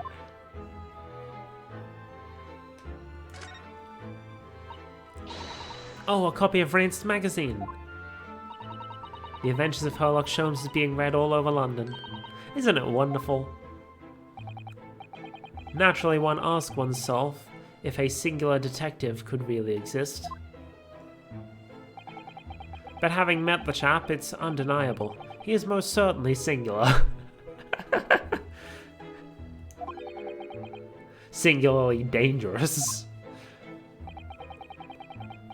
That's genuine public opinion for you, Miss Susato. Perhaps it should be reflected in the stories. Make no mistake, Mr. Naruhodo, I intend to sniff out the sort of public opinion we just heard personally. Oh, snuff out. I'm starting to see where Mr. Sholmes' untainted reputation comes from now. And if we look over here... That's an impressive collection of cakes on that fancy silver cake stand there. I feel sure that it was full of cakes when we first investigated in here as well. Yeah, that's quite right. Haven't touched it since. Haven't done much at all, really, since it all happened. Time's rather stood still for me, you know. Oh. Time has stood still. Now that's an interesting phrase. Is this a reference? Because, like, time standing still since a certain incident happened is like the entire premise of the DLC case from Ace Attorney 6, Spirit of Justice. Interesting. I might be able to use that excuse when I'm next supposed to be tidying the office. You could just tidy up, Mr. Naruhodo. It could just be a turn of phrase, but the fact that they drew specific attention to it makes me wonder if that's what they were going for.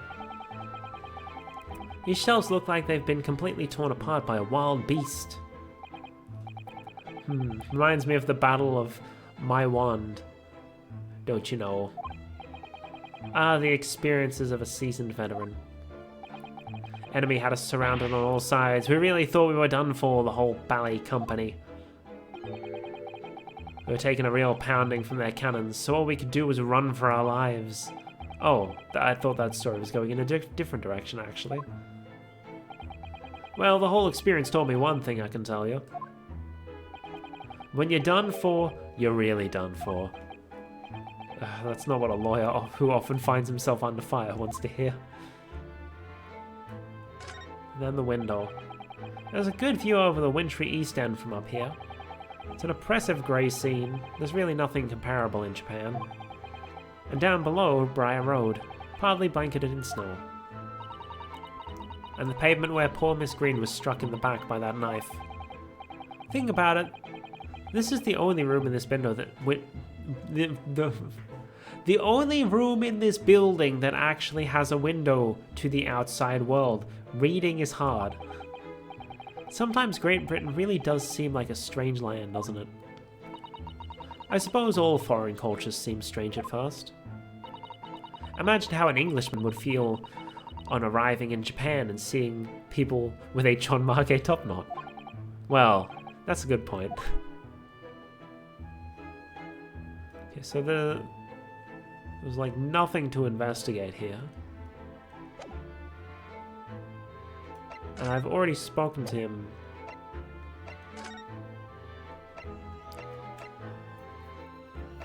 About this stuff. So what have I missed? Did I miss something in here?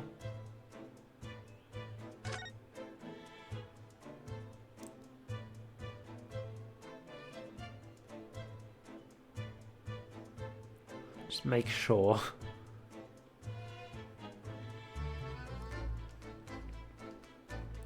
Yep, that's a tick.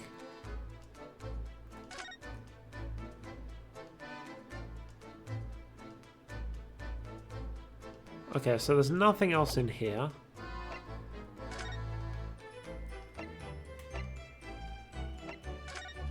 Check Briar Road again, I guess. Just in case there's something I've missed.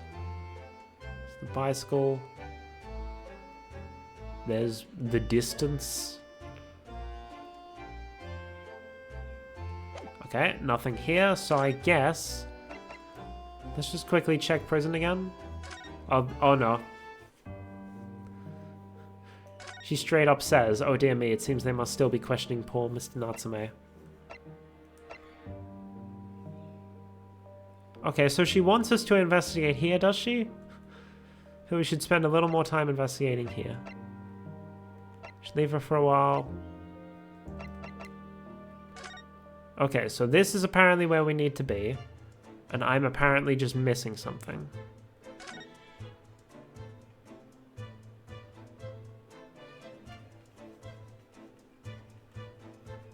I really feel like that... It's the teacup.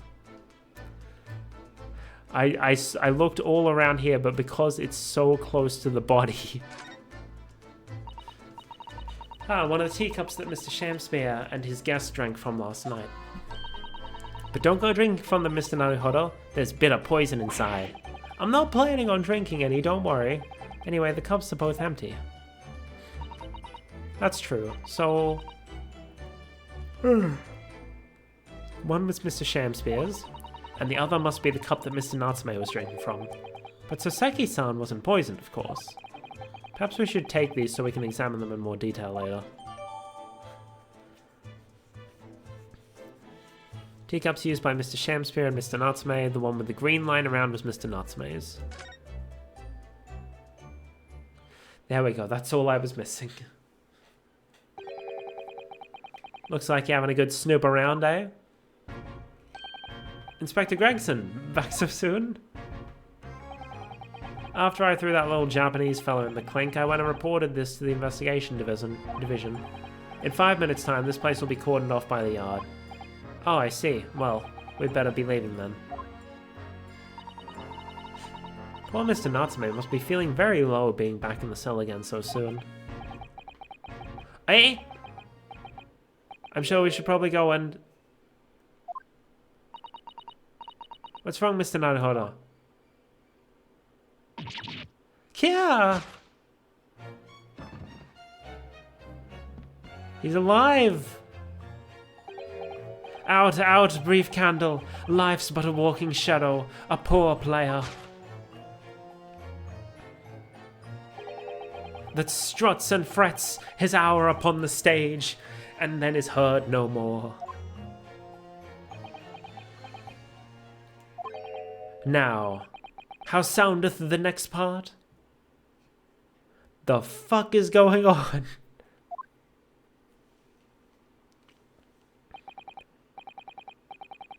It is a tale told by an idiot full of sound and fury, signifying nothing. Indeed, oh happy day.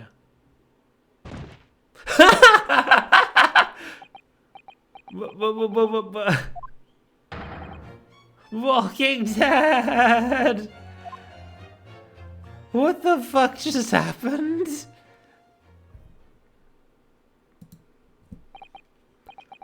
The fella isn't dead at all? What was that nonsense he was saying, though? I think, yes, it was from William Shakespeare's Macbeth. A soliloquy from Act 5, Scene 5. Shakespeare.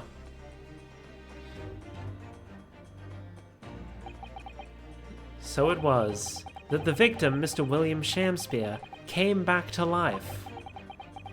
If the man had indeed been poisoned, it transpired that it hadn't killed him.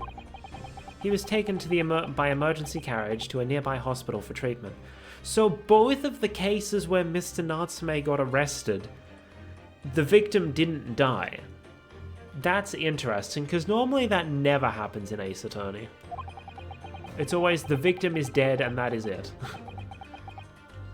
And Inspector Gregson evicted us from the scene of the crime. Whatever that was. Whatever that now was. Well then. Who's this man then? Whatever you think will happen now? Good question. What a strange situation for Mr. Natsume. Arrested for a murder, but then the victim comes back to life. I think perhaps the victim was never dead in the first place. It seems very likely that Mr. Shakespeare did consume poison, as we deduced, but it was an accident, attempted suicide, or attempted murder? Until the truth can be established, I imagine the police will keep Mr. Natsume in custody. I suppose so. Let's hope it doesn't come to anything more than a night in the cells. Oh, what's this? Who's this then? What's that man doing over there? He looks like he's trying to see into Soseki-san's lodgings. Something wrong, Mr. Naruhodo? Excuse me, could we have a word? That...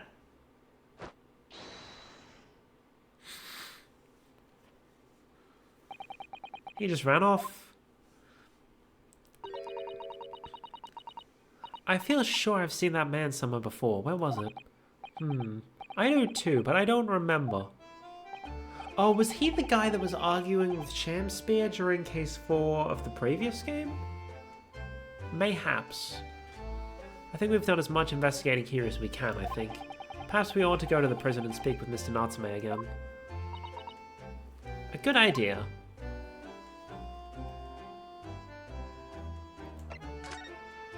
Finally time for the prison.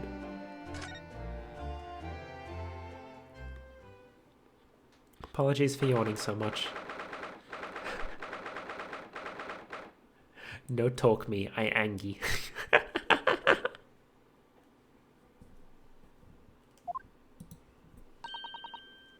Look, Mr. Naruhodo. Mr. Natsume, the police have finished questioning. Have the police finished questioning you now? Locum student, Mr. Naruhodo Esquire. Oh, yes? What is he telling me? Is he a ghost? Is he here to haunt me? Let me guess. You're talking about Mr. Sholmes? He actually calls himself a great detective, Mr. Natsume, not a ghost. But his diabolical deductions, they're not of this world. They've left me. Ah, cursed. I'm cursed, I tell you. Well, that sort of hurts. Credit where credit is due, Mr. Naruhodo. You were heavily involved with the deduction, too. Yes, moving on. We have some wonderful news. Oh? The victim that we all thought was dead has come back to life again. Now, in the absolute worst case, you could only be tried for attempted murder. That's great, isn't it, Mr. Natsume? It's terrible! Oh. I'm stuck in this cell, suffering for some silly wrong end of the stick. You did it, didn't you? Confess, you're a killer. Why the mustache? Constant questions! I'm sorry to hear that. Ah, it's selfish shyster. Make up your mind. Are you dead or alive? If you were going to come back to life, why bother dying? Wickedly wishy-washy William!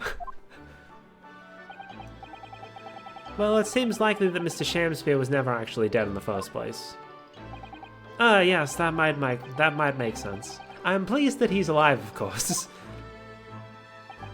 Our lively debate last night was much fun. It'd be sad to think it was our last. Oh? Oops.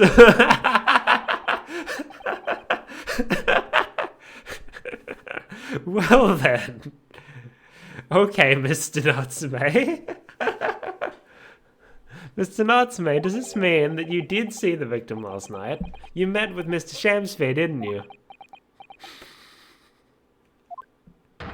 I'm not saying another word. I demand a lawyer present. Who do you think I am? Please, Mr. Natsume, we need to hear your side of the story. Oh, why am I cursed like this?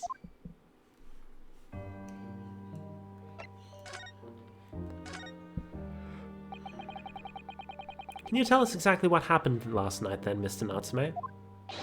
There's nothing to tell! But, Mr. Naruhodo Esquire, I'm eternally grateful for you, for... Reading is hard! I'm eternally grateful to you for helping me with that accursed case yesterday. The case that saw poor Miss Green hospitalized after she ended up with a knife in her back. It's hard to believe that was only yesterday. After the trial was over, I trudged my weary way back to my lowly lodgings. That evening, at past 9, it must have been... at past 9, it must have been, I visited... Reading! That evening, at past 9, it must have been, I visited Mr. Shamsphere. So, did you go to the victim's room then? Oh, so you did go to You did go to the victim's room then. As we feared. I didn't do anything wrong! I had never been to his room before. It was the first time. Then what made you decide to go? I bumped into him when I arrived back at the house. We got chatting and it developed into a discussion. But he had to go out, so I bade him farewell. That ties in with what Mr. Garadeb said. That the victim went out and came back after 8. We met again later that evening, at around 9 or just after, when I took him some nice tea I'd brewed as a gift. Well, now you look super suspicious. So it was you that brought the tea that had clearly been drunk at the scene then. And I suppose you were discussing the works of Shakespeare, were you? Yes, that's right. That's exactly right. Romeo and Juliet, who was the stronger? It was a delightful debate. I'm sure. Such a stimulating subject, say Shakespeare! And the debate became very heated, so you slipped poison into Mr. Shamspeare's tea? No, never, not at all! Team Juliet won, that was me. When I left his room, the flamboyant fellow was in a fighting fit. I swear it categorically.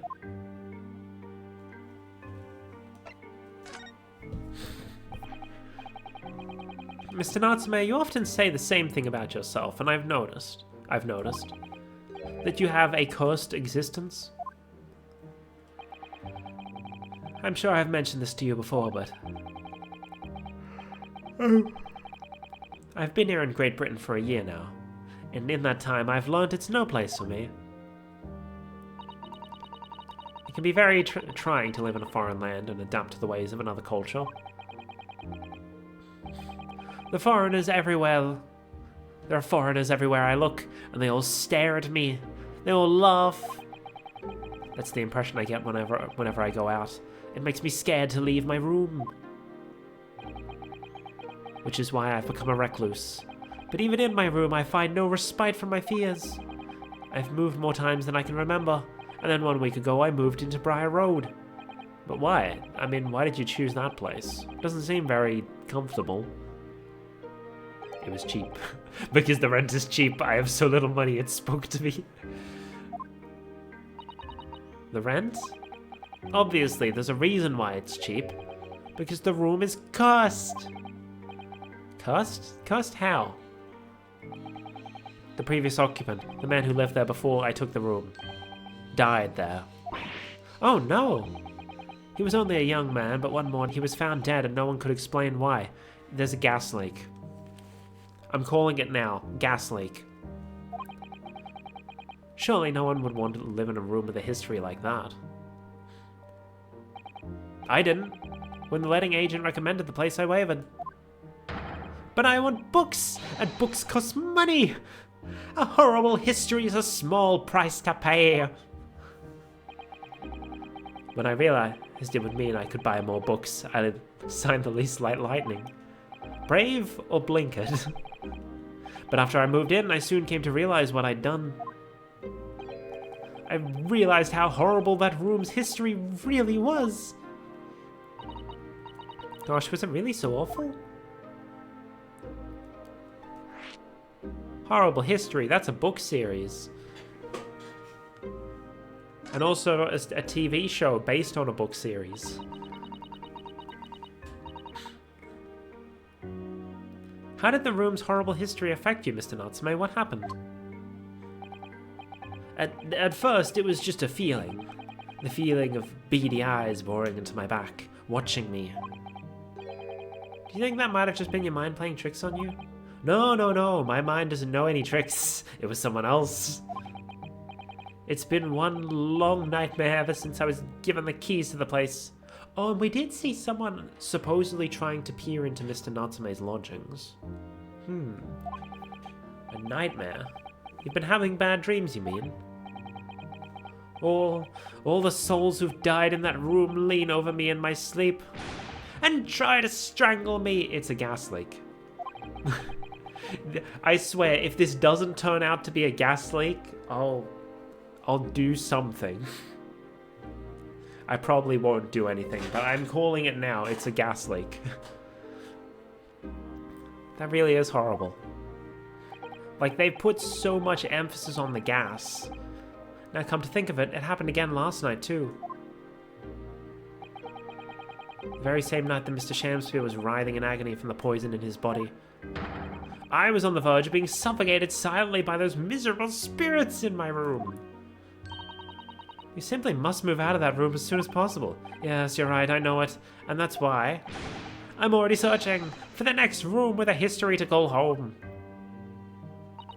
I think perhaps you should try to avoid accommodation with any kind of history at all.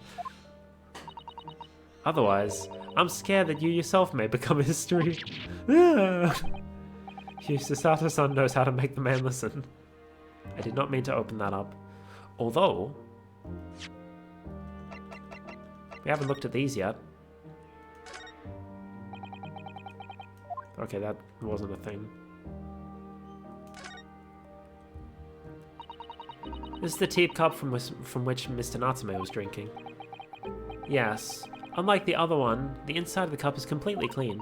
I suppose he must have drunk the contents before the tea had a chance to leave a mark. I always gulp it down too.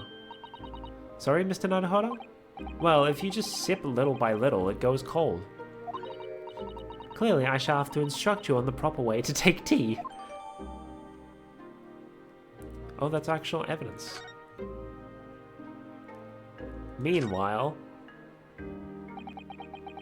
this must be the cup that Mr. Shamsphere was drinking from then. It's stained on the inside. Tea does that, I'm afraid, even green tea. Oh really? I've never noticed before. You've never noticed?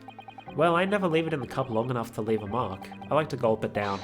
Drink tea while it's hot, that's the Japanese way, isn't it? Oh dear, so many people seem to have the wrong idea about our culture, and most of them are Japanese.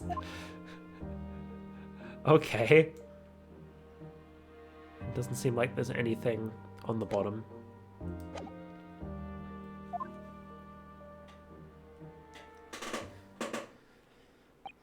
Of course, Mr. Lord of the Manor is worried about the curse on my room as well. You mean Mr. Garrett? Yes, he knows that if people keep dying there, he'll never be able to rent it out again. Well, that's true. I, for one, wouldn't go near the place. Ah, perhaps. That may explain why the landlord pays so much attention to the gas lamps and his tenants' movements. You mean because he's worried about their well-being? No, because he's worried there's a fucking gas leak. He does seem to have an unusually keen interest in the amount of gas in the pipes. There must be a reason why he keeps such close tabs on the occupants of his let rooms. What do you mean, he pays so much attention to the gas lamps? Oh dear, no, it's nothing to do with you, Mr. Natsume. Please, forget I said anything. Oh, now you're talking about me behind my back as well? What's important is that Mr. Shamspear isn't in fact dead at all. Once he's come around and he's able to tell us what happened, we'll be able to get you released. Yes, please. Oh, I do hope you're right. Maybe this won't go to court, actually. Potentially. I mean, we haven't really seen any witnesses. Excuse me. Inspector Gregson. I couldn't help overhearing what you just said. And on that note, I have some good news and some bad news. Oh. Which do you want first? Always, every time, the bad news comes first. When hope is all you have, hold on to it. That's my guiding principle. Right, well, in that case, the good news it is. Bruh! Huh? Sorry, but it's just a lot easier to explain everything that way. Then why'd you offer a choice? Exactly, Soseki. Why did you ask me my preference? As you might have heard, the victim, Mr. Shamspear, was just unconscious. He's come around now. Yes, we saw it happen all in its terrifying glory. He's still being treated by the doctors, but we've managed to get a written statement from him already. Oh, isn't that wonderful, Mr. Natsume? Oh, thank goodness. It's all over then. I can leave this somber cell. Sorry, no, that's not on the cards. What? Why ever not, Inspector? Mr. Shamspear has implicated someone as being responsible for what happened last night. Implicated someone? Oh dear. You don't mean... I'm sorry to say I do, yes. He's pointed the finger at you, Mr. Natsume. Ah! Okay, so I guess this will go to court after all. By sweet poison did he seeketh to end my life. That wicked caitiff Soseki Natsume. No! So I'm afraid you'll be appearing in court as planned. You'll be wanting to make necessary preparations. No! And so, once again, Soseki-san found himself having to take the dock in the Old Bailey. Whether his room was haunted or whether he was just terribly unlucky, I knew I had no choice. The following day, I would represent him in court, and do my utmost. See, here's the problem, right? My eyes read faster than my mouth can speak the words.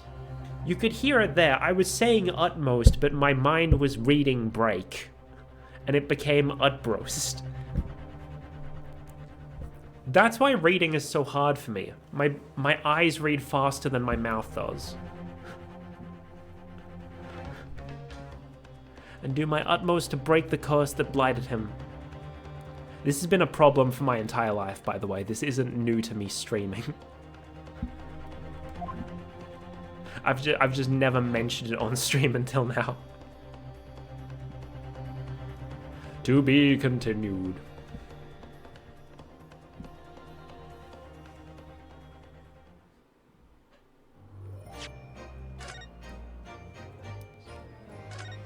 So I think we can start the court case today. We've still got an hour in the stream.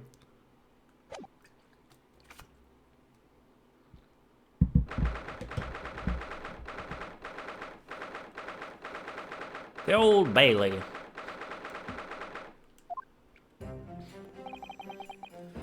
The Old Bailey. This place always makes me feel strange.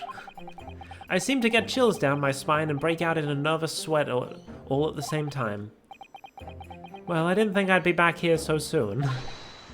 That's my line! Good morning! Good morning, Mr. Natsume. It was only 2 days ago that I was declared not guilty here. Yes. We somehow managed to prove he didn't stab Miss Greed in the back. But now this!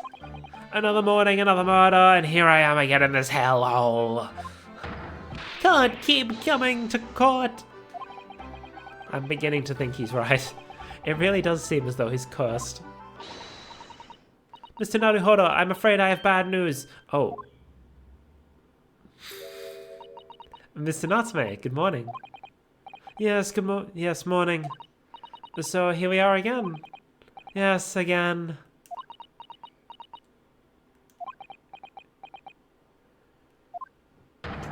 Judicial Assistant Miss Mikatova Esquires. What's the bad news?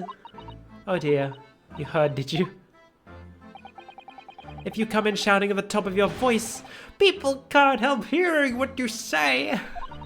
Oh, I am sorry. You've done nothing wrong, Mr. Sato. Now what is it? Well, it seems that the prosecution in today's trial, Barak von Zieks, will be led by Lord Barak von Zieks. Van Zieks? Yeah, oh no, no, no, no. The so-called Reaper of the Bailey, the most legendary prosecutor in the land. In the trial 2 days ago, he pursued Soseki-san and I relentlessly. Of course, by the skin of our teeth, we managed to pull through, but still. Perhaps Mr. Natsume's acquittal in the last trial wasn't the end of the matter. After all, yes, I know what you're thinking. The legend of the Reaper that says, nothing can save a person in the dock when Lord Van Zieks is the prosecutor. Oh no! That evening, if that person is found not guilty, the accused will meet a mysterious end one way or another. And we've experienced it firsthand. A man we successfully defended met the most terrifying end after his acquittal right here in the Old Bailey. That was the third case of the previous game. Do I have to put up with those ice-cold eyes boring into my soul again? Cursed by evil spirits and now by the Reaper. Pair of petrifying perils potentially. Well, if it's potentially, at least you appear to have hope, Mr. Natsume. Welcome, student Mr. Naruhodo Esquire. Yes, we're really going into court with this little information. We don't even have an autopsy yet. Yes. I'm innocent. You have to believe me. You more than anyone now. Don't worry. I'll be your steadfast ally every step of the way in this battle, I promise. And this promises to be a hard battle, I fear.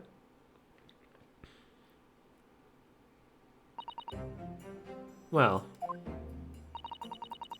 the trial is scheduled to begin shortly. We should move into the courtroom.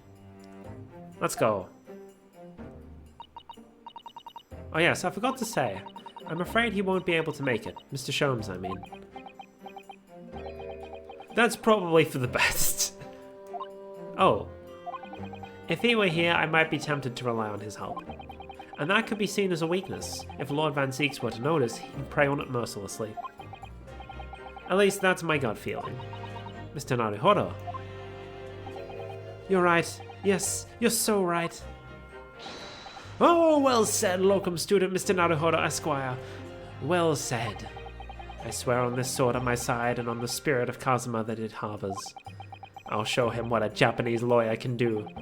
I'll set you free, with honor. Oh yes.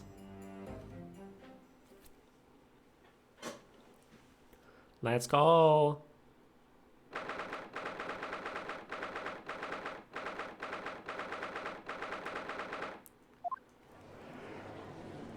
Here we are. Oh, it's that dude again. Is the jury gonna be the same group of people as the previous time Natsume was on the docket? In the name of Her Majesty the Queen, I hereby declare this court to be in session. I now call upon the counsels for the prosecution and defense to declare their willingness to proceed. The prosecution is ready.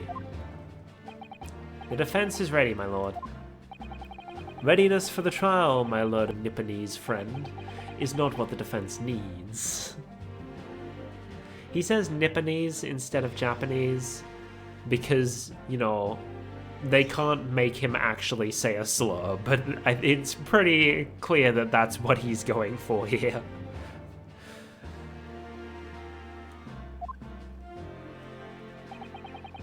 What you need is readiness for your inevitable defeat. It's not just in my imagination, it's really there. Lord Van Zeeks has such an animosity towards us Japanese for some reason. It was some time ago now that he first became known as the Reaper of the Bailey, I believe. These past few years he hasn't appeared in court at all. Yet now he's back in the courtroom, though for some reason, only when I'm defending. This Reaper, with his curious disdain for us Japanese, is a prosecutor shrouded in mystery.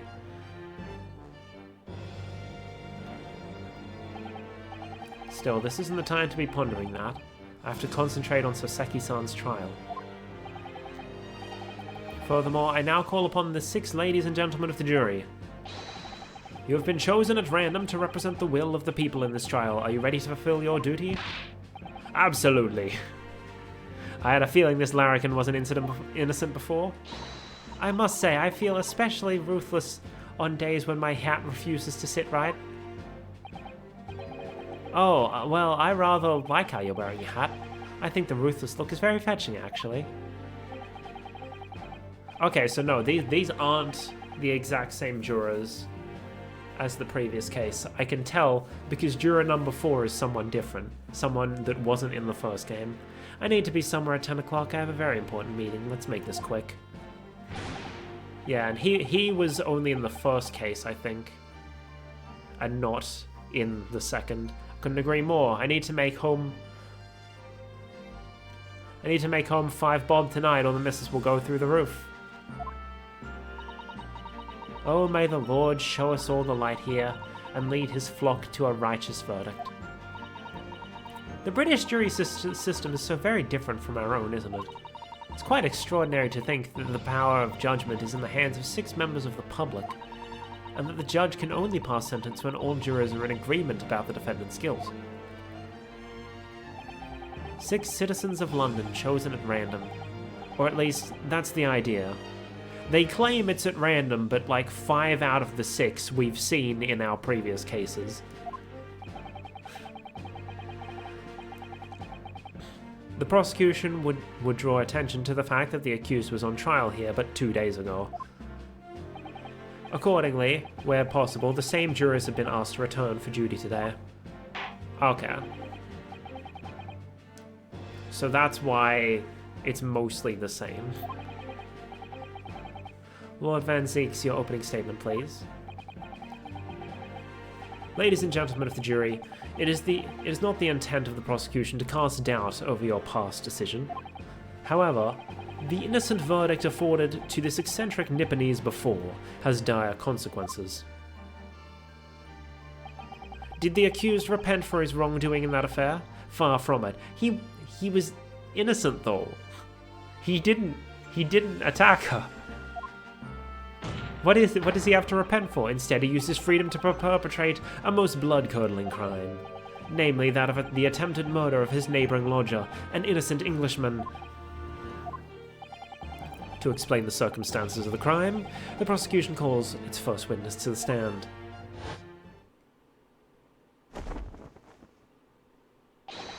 The detective responsible for investigating the scene, and the accused himself.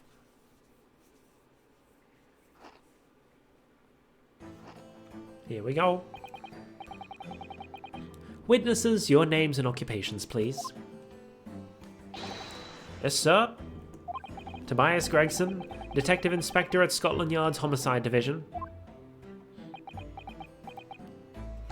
Soseki Natsume from the Empire of Japan. My government ordered me to come here as a student to study your language and culture. Mr. Natsume.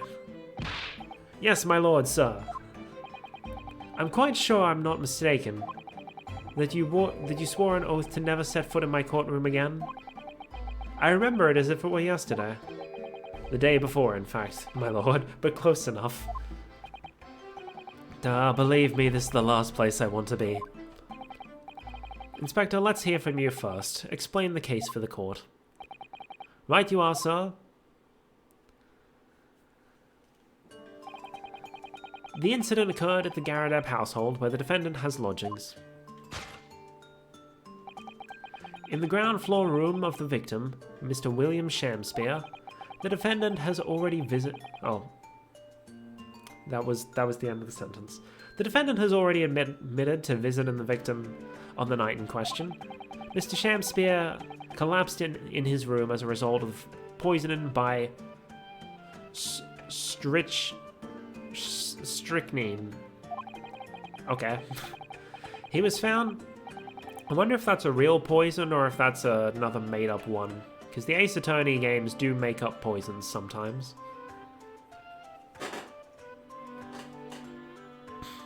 Like Normalium and Fatalium.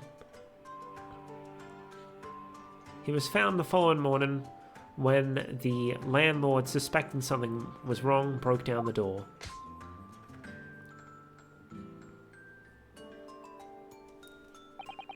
This means, I presume, that the door to the victim's room was locked at the time of the incident. Correct, my lord. It was locked from the inside, making entry or exit from the room impossible. Although the victim, Mr. Shamspeare, lives to tell the tale, he very nearly didn't. The man was halfway to heaven when we found him. I was the first officer on the scene, my lord. And I have a photographic print here that I took at the time to show how it looked.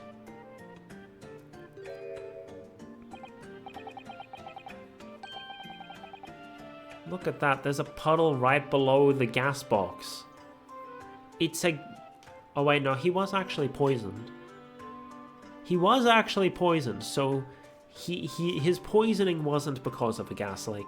But I'm pretty sure the haunted room that Mr. Natsume has is because of a gas leak. Yes, a chilling scene indeed. The man looks very much deceased. That's right, everyone present believed that's exactly what he was.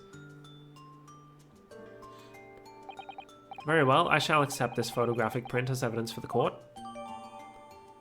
Oh, what am I saying? Of course we don't have an autopsy, he's not dead yet. I'm stupid. Now then, Mr. Natsume. Yes. As the defendant, do you have anything to say at this juncture? They're haunted. Haunted by evil spirits. Goodness gracious, what's haunted? My lodgings! There's been a whole series of strange happenings in my lodgings. The tenant before me died in mysterious circumstances. A woman stabbed by no one on the street outside. My neighbor was poisoned. And me! What about me? I've nearly been killed countless times. Killed, Mr. Natsume? How? Even on that fateful night it happened when I returned from Mr. Shamspeare's room. I lit my gas stove and climbed into bed, but before long, gas leak. The stove went out, and somebody tried to kill me. You must always extinguish all fires before retiring for the night, Mr. Natsume. But it's so cold! My runny nose would freeze. Point is, I didn't poison my neighbor. Oh, why am I being accused of this? Why is my existence so cursed? My dude, there's a gas leak in your room. It's gonna be real fucking funny if, after me insisting this entire time, oh, it's a gas leak, it turns out to not be a gas leak. Thank you, witness. I believe I have a reasonably clear picture of events. If I could raise one more point, my lord. One more conclusive point. Conclusive? Go on. Fortunately, the victim, Mr. Shamspeare, has regained consciousness after his ordeal, and he has named the true culprit. The poison consumed by the victim was administered in a cup of tea that he drank on the night in question. Tea, my lord, that was brought to the victim's room by the accused. The accused? Good grief. Order! Order! Yes, that's the crux of this whole case. If Saseki-san is innocent, then why? Why has the victim accused him? Well, Mr. Natsume, what have you to say to this accusation? That evening, yes, I did make some freshly brewed tea. Take some freshly brewed tea with me when I visited Mr. Shamspeare's room as a gift.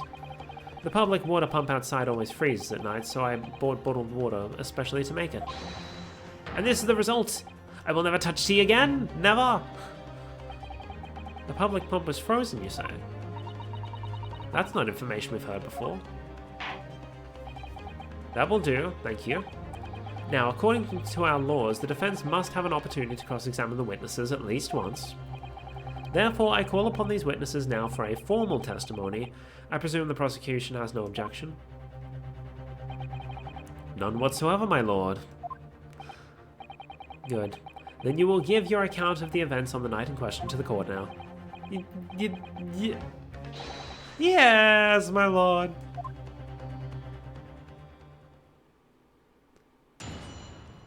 Witness testimony. It was around 9 o'clock that evening when I visited my neighbor and took some tea with me as a gift. We had a heated literary debate over a nice hot drink, after which I went back to my room at around 11. And I just realized we still haven't been introduced to the gimmick of witnesses reacting to each other's testimony yet. So I guess that's not gonna come in until this case. Presumably they're gonna introduce it in this case. My tea was completely harmless. He couldn't have locked the door behind me otherwise, could he? Strychnine takes some time to have effect on the body. People don't keel over immediately after taking it. The victim would have been perfectly able to lock the door after his guest left. The argument still stands.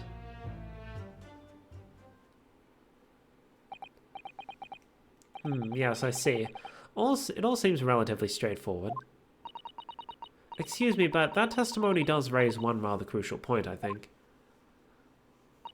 Mr. Natsume claims his tea to have been harmless. Presumably, though, the teacups have been examined for traces of poison, haven't they? Why didn't I think of that? Well, as it happens, no. We haven't been able to. Did I hear you correctly, Inspector? Scotland Yard has failed to examine the suspect's substance? How could you have overlooked something so important? Isn't that the first thing you should have done? My learned Nipponese friend is falsely incensed. The inspector said Scotland Yard was unable to examine the tea, not that it was overlooked. Unable? Why? It's simple enough. There was none left, not a drop. Someone must have been very thirsty indeed. With current scientific techniques, it is not possible to test for poison under such circumstances.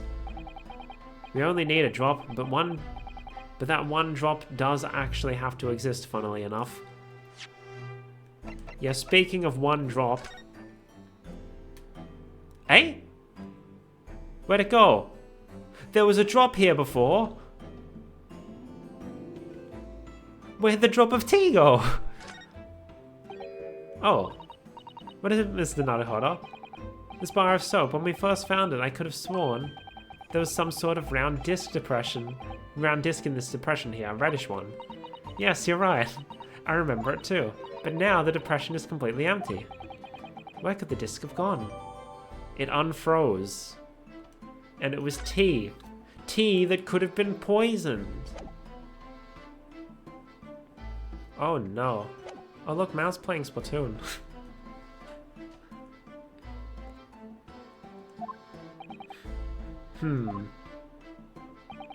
The lack of examination notwithstanding, it appears nothing other than the tea passed the victim's lips on the night in question. I see, thank you. The matter is clear. Cast your eyes over the jury, my learned friend. What? You can see it in their faces, I'm sure. The recognition of the accused's guilt.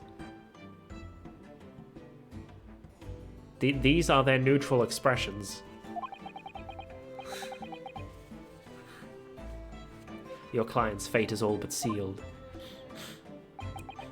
In mere moments from now, you will lose, and your compatriot will be damned for all eternity. He's right. I can feel all 6 of the jurors looking daggers at me with their neutral expressions. But I can't let them beat me down. I won't. Counsel for the defense, proceed with your cross-examination. Yes, my lord.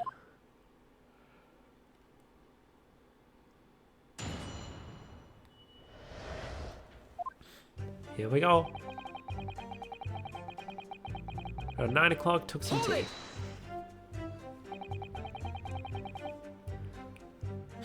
Where were you and your... Were you and your neighbor good friends then?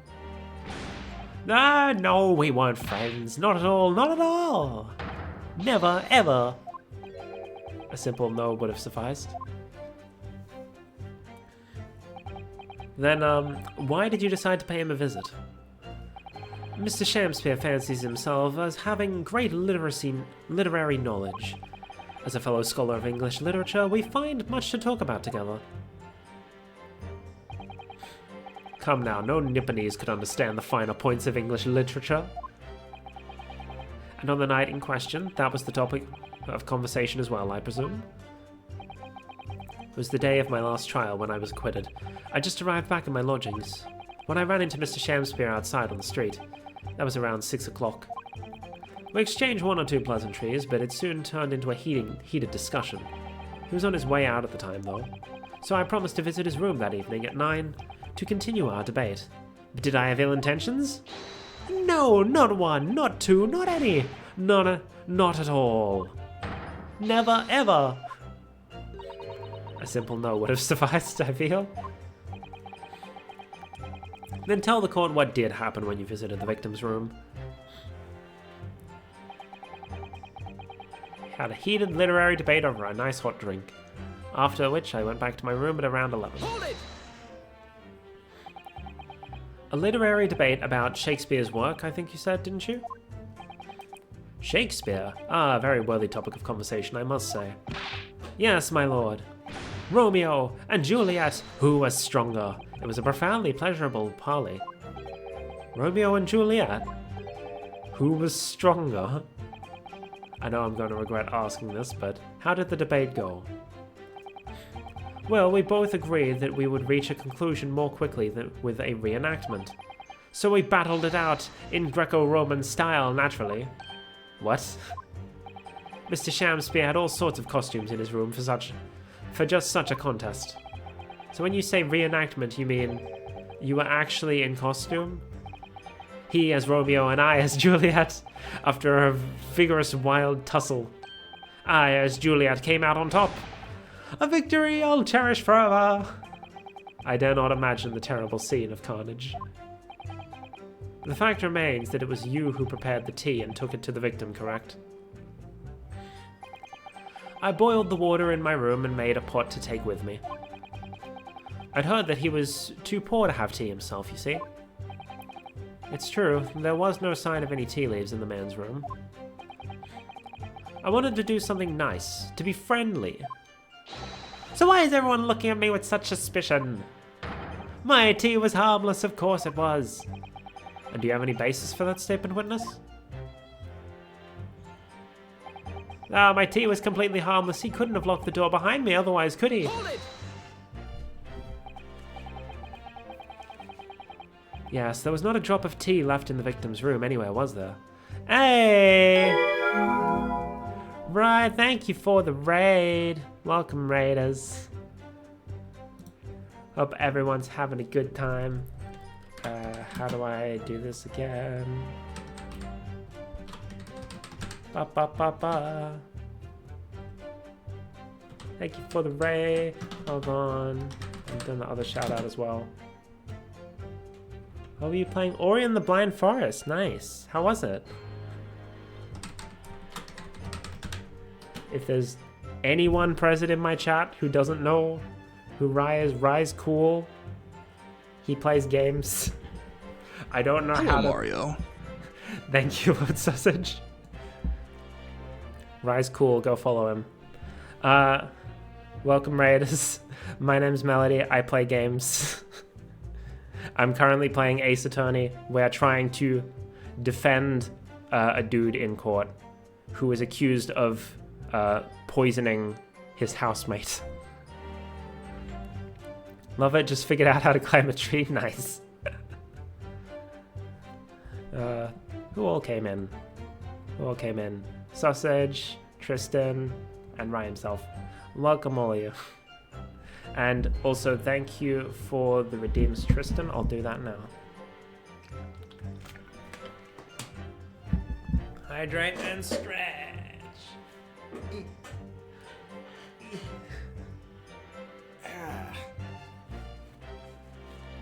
Yes, we are playing some Ace Attorney today.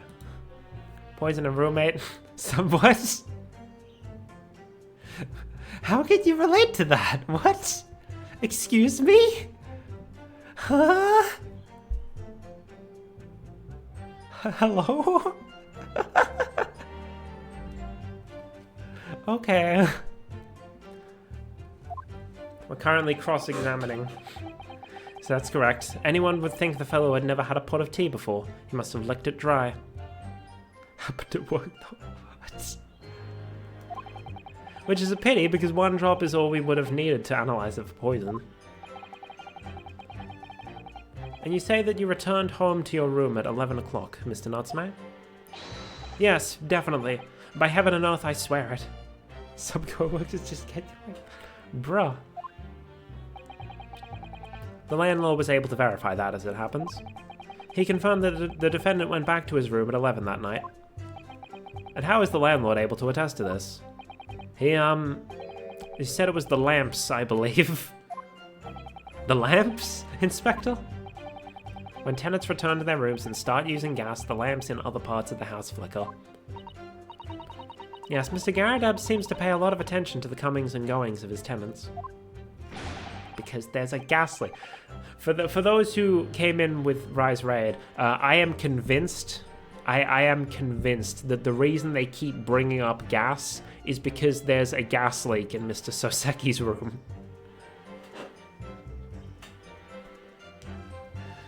And they're just not going to bring it up until later. There's only one key to Mr. Shamspear's room, I know that for certain. So he must have locked the door himself from inside his room. The victim has confirmed that to be the case, yes? So I'm right. They called me a gas leak too, what? My tea was harmless, completely harmless. If you take poison, you die. Everyone knows that. It's not that simple, I'm afraid. What do you mean? Strychnine takes some time to have effect on the body. People don't keel over immediately after taking it. I'm curious now. Oh, strychnine is actually something. Well, there you go. Strychnine is a real thing. Oh, wait. No. I meant to press on that. Nope. Hold it!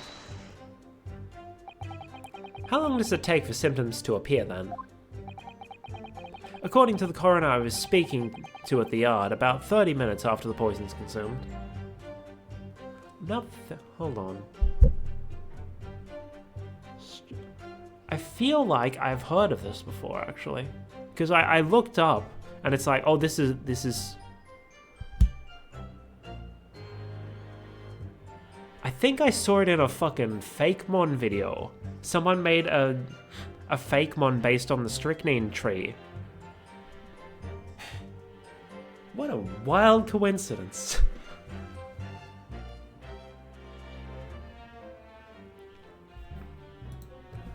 According to the coroner I was speaking to at the yard, about 30 minutes after the poison's consumed. Then the victim suffers violent convulsions, cramping, and stiffness, and eventually dies from asphyxiation. So there's a 30-minute interval between when the poison is ingested and the onset of symptoms. Seem to be a lot of different types of poison in the world, that's for sure. Oh dear, death by poisoning again. It's always so awful.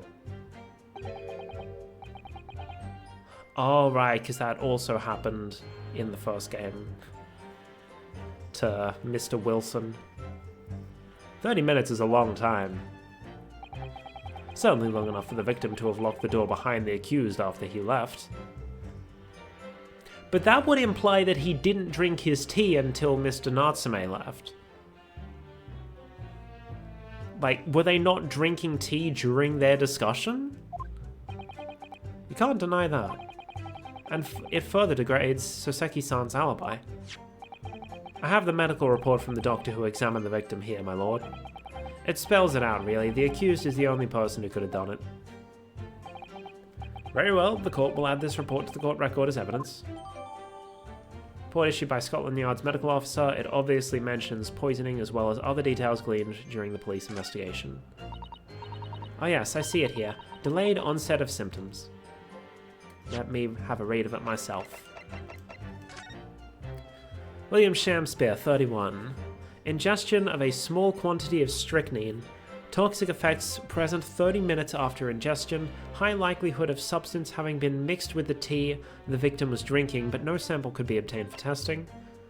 The poisoning incident occurred at around 1:30 a.m. 1:30?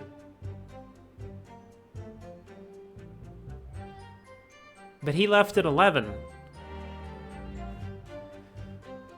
Bruh. Assessed from the victim's pocket watch, which appears to have broken when the man collapsed after the delayed onset of symptoms. No container for the poison was found at the scene. Interesting. Great. The victim would have been perfectly able to lock the door after his guest left. The argument still stands. I get the feeling I know what I'm supposed to present, but I'm going to press anyway, just in case there's more information. The argument still stands, you say? This is what Mr. Natsume has been saying, isn't it? The pair of them drank tea together last night, so if there was poison in it, the victim wouldn't have been able to lock the door after the accused left later on. Exactly! Ah, me and my tea are innocent. Sweet and innocent, I tell you. I'm afraid, sir, that doesn't follow. You see, strychnine is a slow-acting poison. In other words, it takes time for symptoms to appear. So you could have left the room up to 30 minutes after the victim drank the tea. As long as you did that, Mr. Shamspeare could have locked the door after you'd gone. But no! We drank the tea straight away! The battle over whether Romeo or Juliet was stronger, that came after the tea. Do you have any evidence? Okay, so that's what they're saying. Do you have any evidence to support that statement? In my great homeland, the Empire of Japan, we have a saying, drink tea while it's hot. Sure, a proverb will satisfy the prosecution. I'm afraid there's no conclusive proof to support the defendant's assertion. On the contrary, there are sufficient grounds to infer his guilt in this matter. No. That's the extent of their testimony, is it? If I could voice a personal opinion, Mr. Naruhodo. Of course, go ahead. Mr. Natsume is arguing for his innocence so adamantly and so persistently, yet Inspector Gregson just brushes what he says aside. It's really quite infuriating. I agree. So we need to find an inconsistency in what the inspector is saying, I think. I'm afraid so. As things stand, the jurors are sure to find Mr. Natsume guilty. As I see it, what we need to do is focus on the poison and the tea. Let's listen carefully to this testimony again. Yes. Okay. It was around 9 when I visited my neighbor and I took some tea with me as a gift. We had a heated literary debate over a nice hot drink, after which I went back to my room at around 11. So it was around 11. But it says here that the poisoning occurred at around 1:30.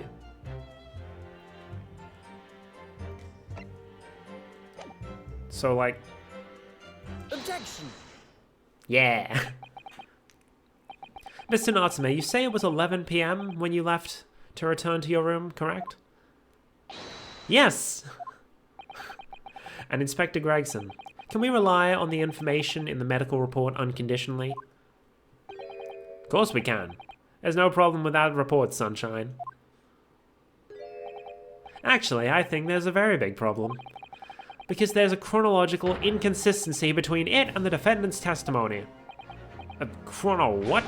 What do you want about? According to this report, the victim must have consumed the poison at around 1:30 in the morning. And yet, the defendant, Mr. Natsume, left the victim's room at 11.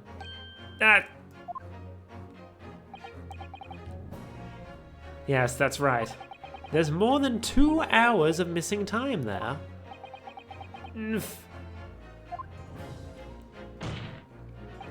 In other words, if there was poison in the tea that Mr. Natsume brought to the victim's room, how could the victim have fallen ill to it 2.5 full hours after the defendant left? Wow! The same freaking animation. What? The defense's argument is entirely reasonable. How do you respond, Lord Van Zieks? He does not care.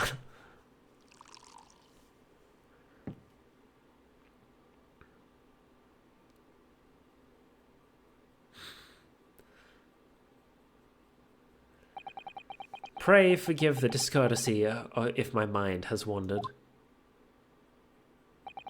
I was considering what cuisine would best complement the contents of my hallowed chalice this luncheon. He doesn't give a shit. How could it have happened, you ask? I do hate to shatter illusions, but my Nipponese friend appears to be chasing a phantom idea. A phantom? Is it so hard to imagine that the victim drank his tea after the accused had left? For example, at the time stated in the medical report? Yes, at around 1:30. Objection! Mr. Natsume brought the tea with him to drink together with his neighbor. In Japan, there is a well-known saying, drink tea while it's hot. Objection! In my country, there is an even more apt saying. There is nothing more refreshing than cold tea. Who the fuck? Huh?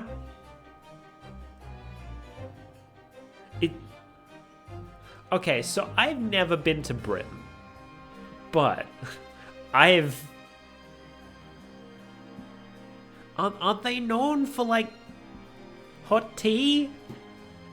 Tea's like a very British thing, isn't it? Do they let it go cold? What the fuck? Who the fuck drinks cold tea? Excuse me? I mean, there is a difference between iced tea and cold tea, mind you. Who drinks cold tea? Iced tea's a different thing, it doesn't count. The point is, if there was such a long gap, there may be other ways to explain how the victim came to be poisoned, other possibilities. What sort of possibilities, Counsel? Well, for example, the man could have had another visitor. Another visitor? That's a very bold assertion, my learned friend, from someone who has nothing to substantiate it. Or the victim could have taken the poison of his own volition. Hot tea is so much better, right? You suggest this may have been a suicide, Counsel? Objection! Mr. Shamspeare has categorically denied suicide. The idea can and must be discounted. Objection! But he could be lying. Why would he do such a thing?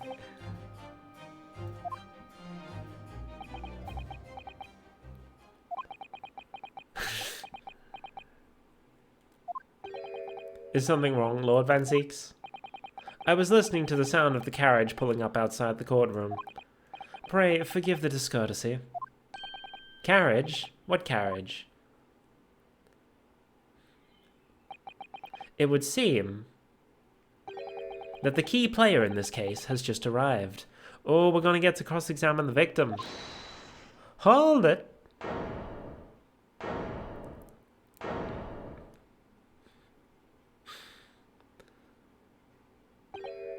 Out, out, brief candle. Life's but a walking shadow. A poor player that struts and frets his hour upon the stage and then is heard no more.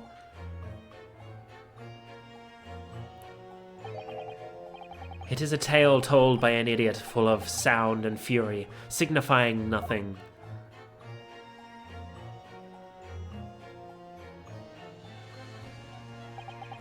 Who, sir, are you? Who's this fruitcake? This is the victim. William Shamspeare. William Shamspeare, my lord. Alas, 'twas I, undone by those bitter events. I am the victim. What? What's he doing here? He looks awfully alive for a victim, yeah. For once in the Ace Attorney... Actually, this is the second time, and with the same defendant as well. This is the second time in the Ace Attorney series where the crime is not murder, but attempted murder. Everyone thought he was dead, but then he suddenly came back to life while we were investigating. His drip is fire. The prosecution seeks to call this gentleman to the stand. With his testimony, my learned friend's futile resistance will be utterly crushed. You're calling him as a witness? Very well, counsel. I will grant your request with interest. I'm curious to discover what the court shall hear from the victim himself.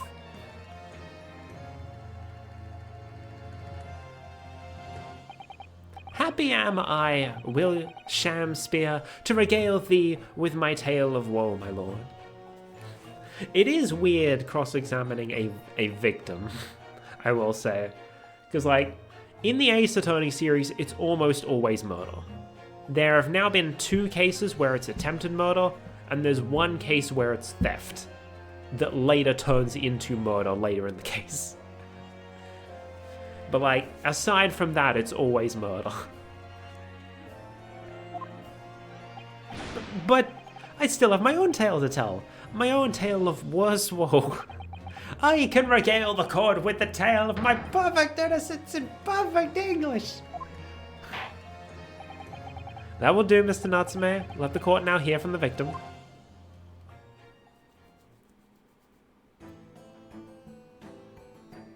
Hey? Who the fuck's this guy? Alright, so that's Mr. Shamspeare.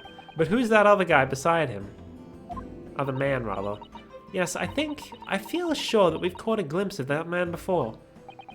State your names and occupations for the court, please. Mr. Shamspeare there looks like they would drink poison. Mr. Shakespeare, rather. His name is Shamspeare. He's a Shakespeare appreciator. He's not a playwright, he's an actor.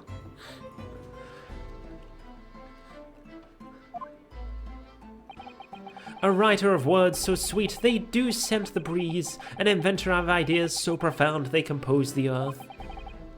The unrivaled poet, the unmatched scribe, William Shakespeare, were the great bard to be recalled. Were the great bard to be recalled to life anew.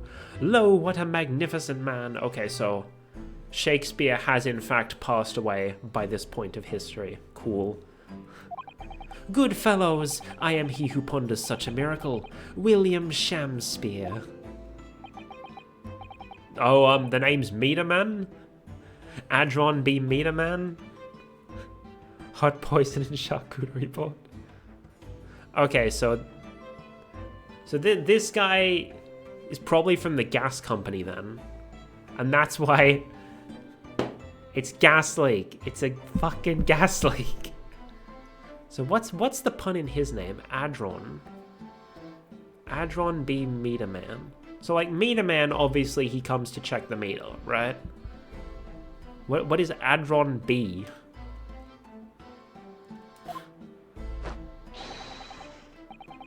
I work for the Altamont Gas Company, East End branch office. Ah, I remember now. It was yesterday on Briar Road. Oh yes, she's right, it's him.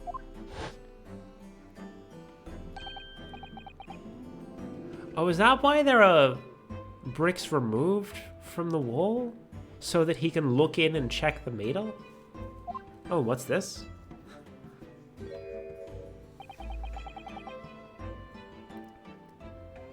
What's that man doing over there? Looks like he's trying to see into Saseki-san's lodgings. Is something wrong, Mr. Naruhodo? Excuse me, could we have a word? Ah! And then he ran off.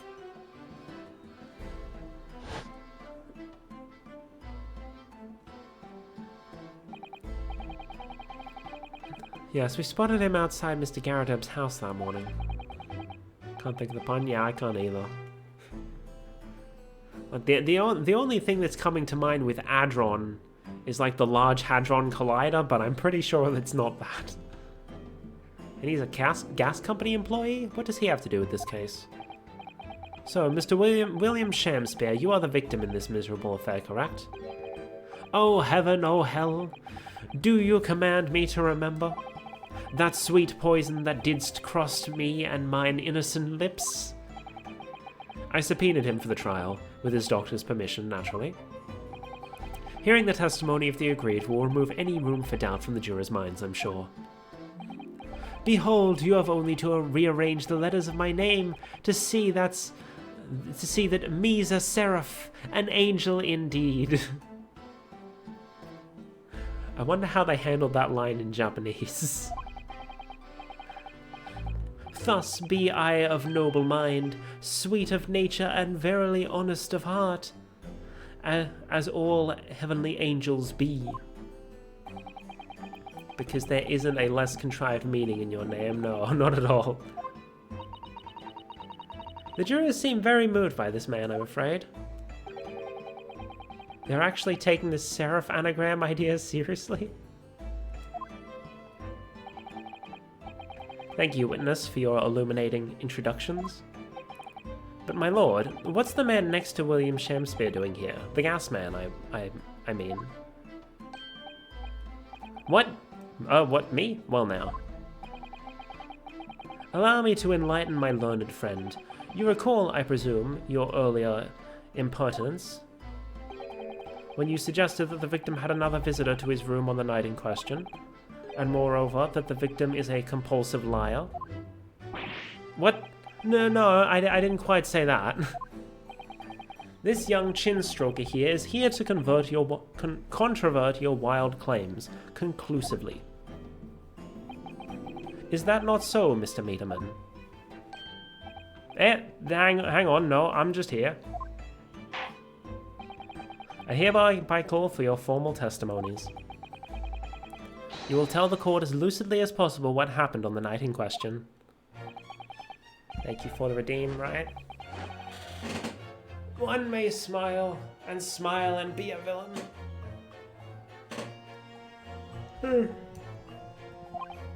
Yes, it doth pain me, but let the truth be spoken. The truth of that wintry night of my discontent.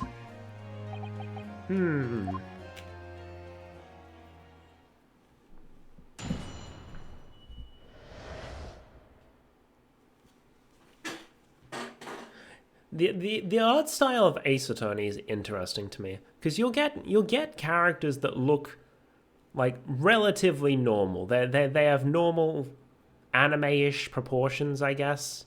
And then you'll get characters like Mr. Meterman with a big as fuck chin. Hello, Bokchoy. Welcome. The wintry night of my discontent. The snow lay about, my neighbour did cometh in the evening, bearing a gift of tea. But marry, bitter was his drink, and when he left, I did fall prostrate on my table. 'Twas the tea alone did pass my lips at that late hour, naught else. I was outside this bloke's window in the freezing cold all night, keeping an eye on his room. No one else visited his room but that short little round-backed Eastern fella. What were you doing staring at his room, then? Wait, what did you say? You were keeping an eye on Mr. Shamspeare's room all night? Because there's a gas leak. That's right. Of course, the bloke's window is all but blocked up, isn't it? But there's a little gap in the bricks where you can see into the room. So I spent the night trying to keep my teeth from chattering as I peered through that. The question is, sir, why? Well now. That's because he's on my list. What a piece of work is a man. What a piece of work is a man. Wherefore wouldst thou not stare in wonderment? What are you talking about? That's a good question. This buzzing busybody hath not part in this play. I pray thee, pay him no heed. Make no more ado about his tedious words. What did you say about me? Hang on a second. Okay, so his bag is striped, and he's wearing yellow. He's supposed to look like a bee, isn't he? Is that what the B in his name is for? I wonder what Adron means then. Adron B. There's probably some B terminology that I'm just not picking up on. What'd you say about me? Calm yourself. This court is concerned with what happened on the night in question. Nothing more. Indeed, that is so. And as the testimony we have just heard clearly reveals, there was no one other than the accused present at the time who could have carried out this crime.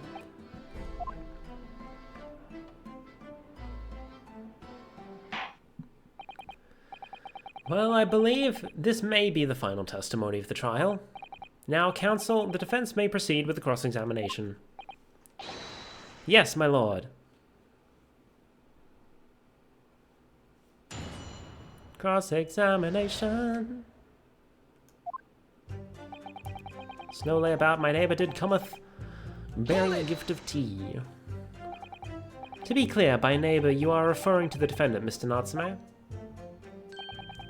Oh, indeed, sire, perchance thou wouldst that I call him the man from upstairs? And at what time did the mustachioed Nipponese visit your room? Visit you in your room? Reading is hard. Our meeting was promised for the hour of 9, and lo did he come, to tender a gift of fragrant tea. Details which are in accordance with the defendant's own testimony, yes? And we were broiled in such a literary debate as history hath not seen before. By which I presume he means the discussion about who was the stronger, Romeo or Juliet. I, Shamspeare, did play the part of young Romeo. What is reading? I haven't played Yu-Gi-Oh! Or watched Dragon Ball, I can't read. Oh, I have played Yu-Gi-Oh! And watched Dragon Ball, I can't read, okay. I mentioned it earlier before you rated, but like, my problem with reading is that my eyes read faster than my mouth does. So like, I end up skipping words or combining words together when I try to read it aloud. I, Shamspeare, did play the part of young Romeo, whilst my neighbour played the part of fair Juliet. Each of us dressed as would our characters be, to bring weight upon our merry experiment. I dare not imagine the scene. Frailty, thy name is woman. Canst thou imagine how dismayed I was? Yes, I had heard of the Eastern art of jujitsu, but ne'er did I dream 'twould be a skill practiced by the comely maiden. Juliet beat Romeo up? This is not helping our case. I believe the court has heard enough of your earth-shattering literary debate. Perhaps you could reiterate your statement about the tea that the accused brought to your room. My liege, I am thy servant. Gladly I would do thy bidding. But marry, bitter was his drink, and when he left, I did fall prostrate on my table. Hold it! Let me stop you there. Mr. Natsume left your room at 11 o'clock, but it wasn't until after 2 that the poison made you collapse. That amounts to more than 3 hours of missing time. What the fuck is he doing? Sir? Sir?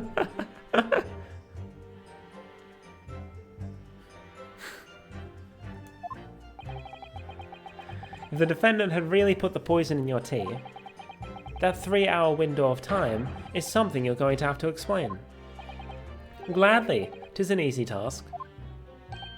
What? I did drink the tea not while my guest did tarry, but after he took leave of me. Faith, 'twas stone cold, but at 1 hour post midnight, verily were my lips parched. Objection! That doesn't sound normal. Nay, it is quite ordinary, sire. After all, thou wouldst recall our fiery debate. Amidst such an argument, there'd be no time for fiery tea. Romeo and Juliet again, and who was stronger? Mr. Shakespeare, in summary, allow me to confirm. Did you not come here? Did you not come here with the intention of naming your attacker? I can see why someone would poison him. But of course, my liege, 'twas the stooped lover of words did attempt to shuffle me off this mortal coil. We all know what that means.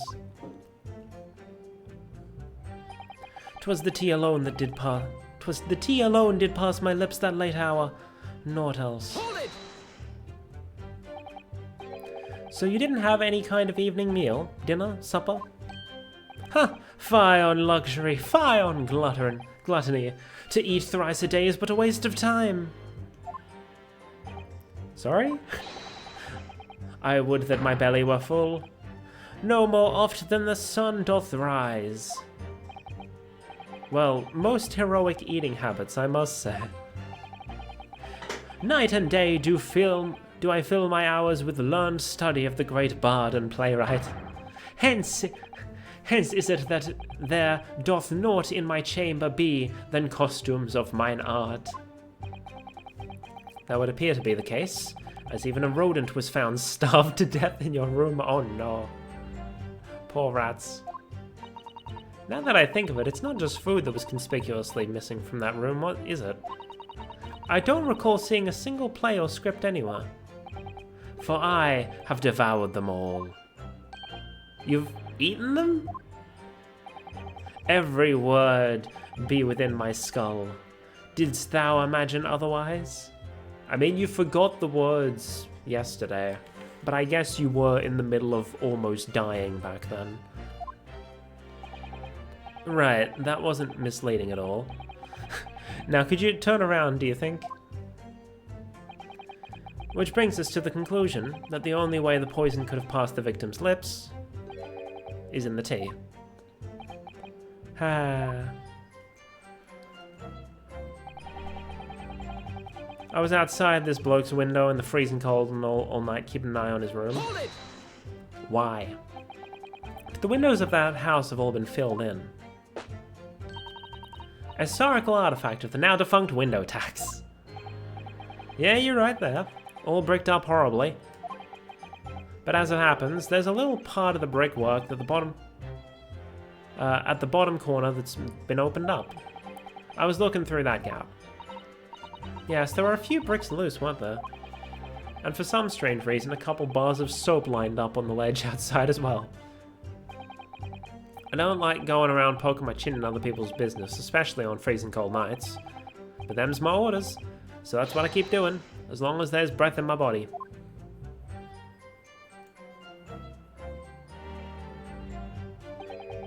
What's with all the theatricals today? Out of interest, Mr. Meaderman, after the accused had left and returned to his own lodgings, did you see the victim leave the room at all? No, he never left.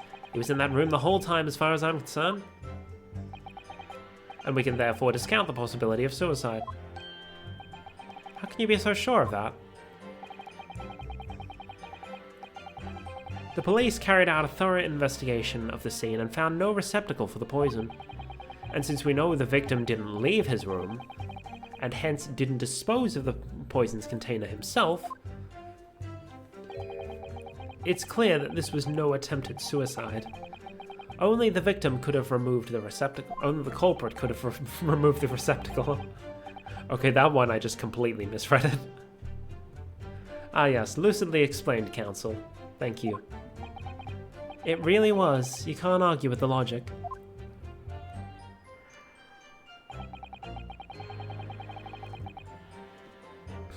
No one visited his room but that short little round-backed Eastern fellow. You say a short little round-backed Eastern fellow. So you can't be sure it was the defendant then? Objection! How many other short little round-backed Nipponese with a mustache do you think are here? Think there are in London? Well, of course, it's only a narrow gap, and it was quite dark, so I didn't notice the mustache. But he showed up at around 9, so I'm pretty sure myself. And when the person you saw arrived, did he and Mr. Shamspear drink tea together? Nah, sorry, I couldn't say. Why not? Because I couldn't see into the room all that well, could I? But what I did see was the silhouette of that little round-backed fellow wearing a pretty dress. And then the pair of them started some kind of wrestling match. I tell you, I don't know what to make of it. I suppose that was the Romeo and Juliet championship battle getting underway.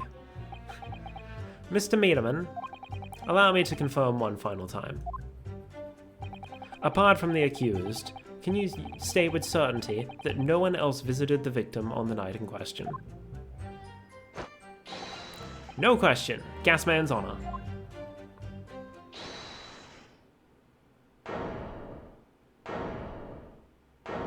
What? Whomst? Oh. My lord? Goodness me, yes, Mr. Foreman? I've kept my mouth shut and licensed up till now, but this has gone on long enough. Are you all with me? Yes! Are we to understand that you ladies and gentlemen of the jury are in agreement with one another? That you've reached a unanimous decision? Two right we have. Are you all with me? Yes! Wait, no, the defense is in the middle of a cross-examination. To be honest, I was holding out a bit of hope for you, young man. Especially after you identified those few hours that followed the accused leaving the victim's room.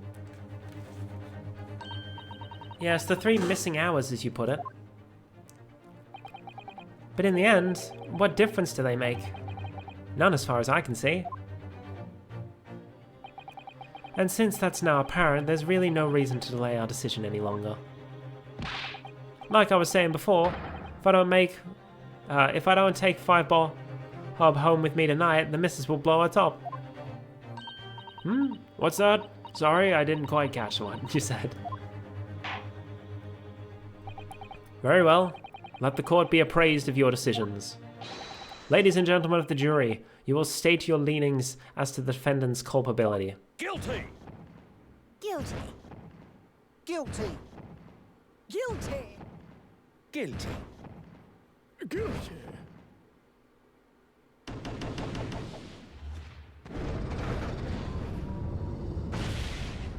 Oh no.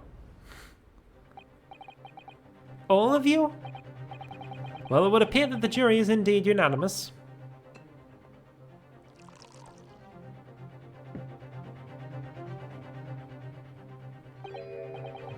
So this time at least, it seems justice will be done. All's well that ends well, as they say. This calls for a toast, I feel. To the guilty being punished. The...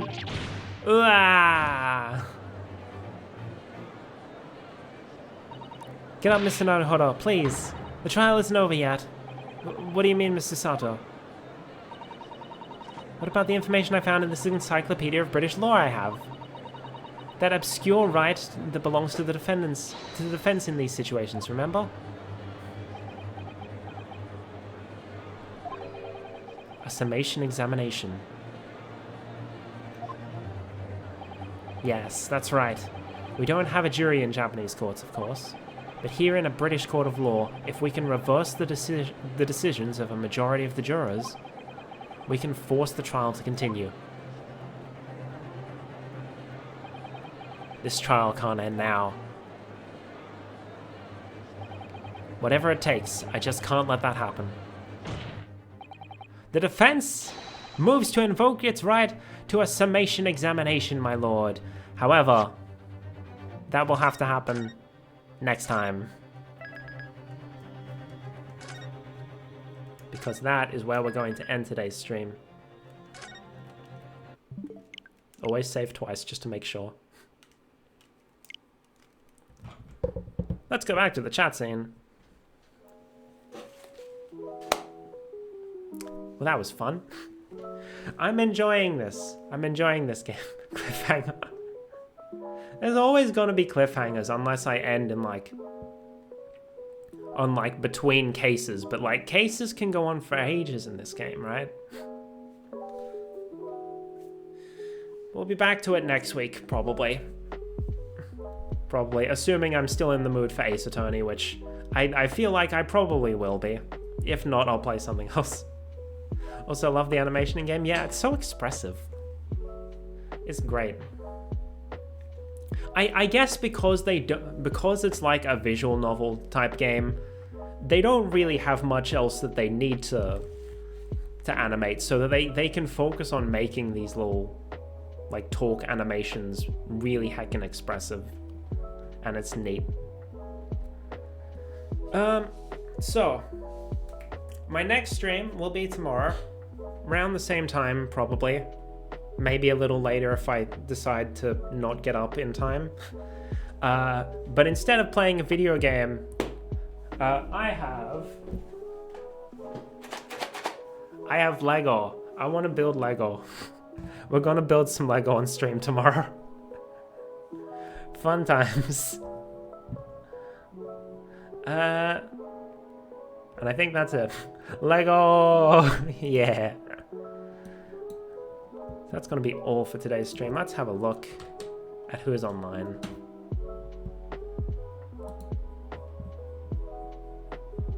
I see a someone. Is she close to ending? I cannot tell. I can never tell, honestly. Let's go. Thanks for streaming, Norisphere. Thanks for tuning in. It's becoming the person I always seem to raid, but oh well. She's online and I feel like raiding her, so.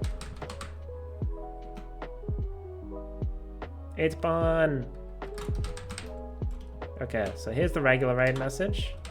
And if you are subscribed and can use my emotes, here's the sub raid message. Thanks for the stream. No worries, Why. Thank you. Did I say why? No worries, Rye. Thank you for the raid. It's much appreciated. And I hope you and all of your viewers had a good time watching me solve mysteries and such. I love the Ace Attorney series, man. When are we getting Ace Attorney 7? They're releasing, like, the entire mainline series is going to be available on the Switch pretty soon. But, like, when are we getting a new one? When Ace Attorney 7, when? They ended 6 on a fucking cliffhanger. Anyway, thanks for watching. Otsukame. Bye bye. End scene. I always spin my mouse around when looking for the end scene button.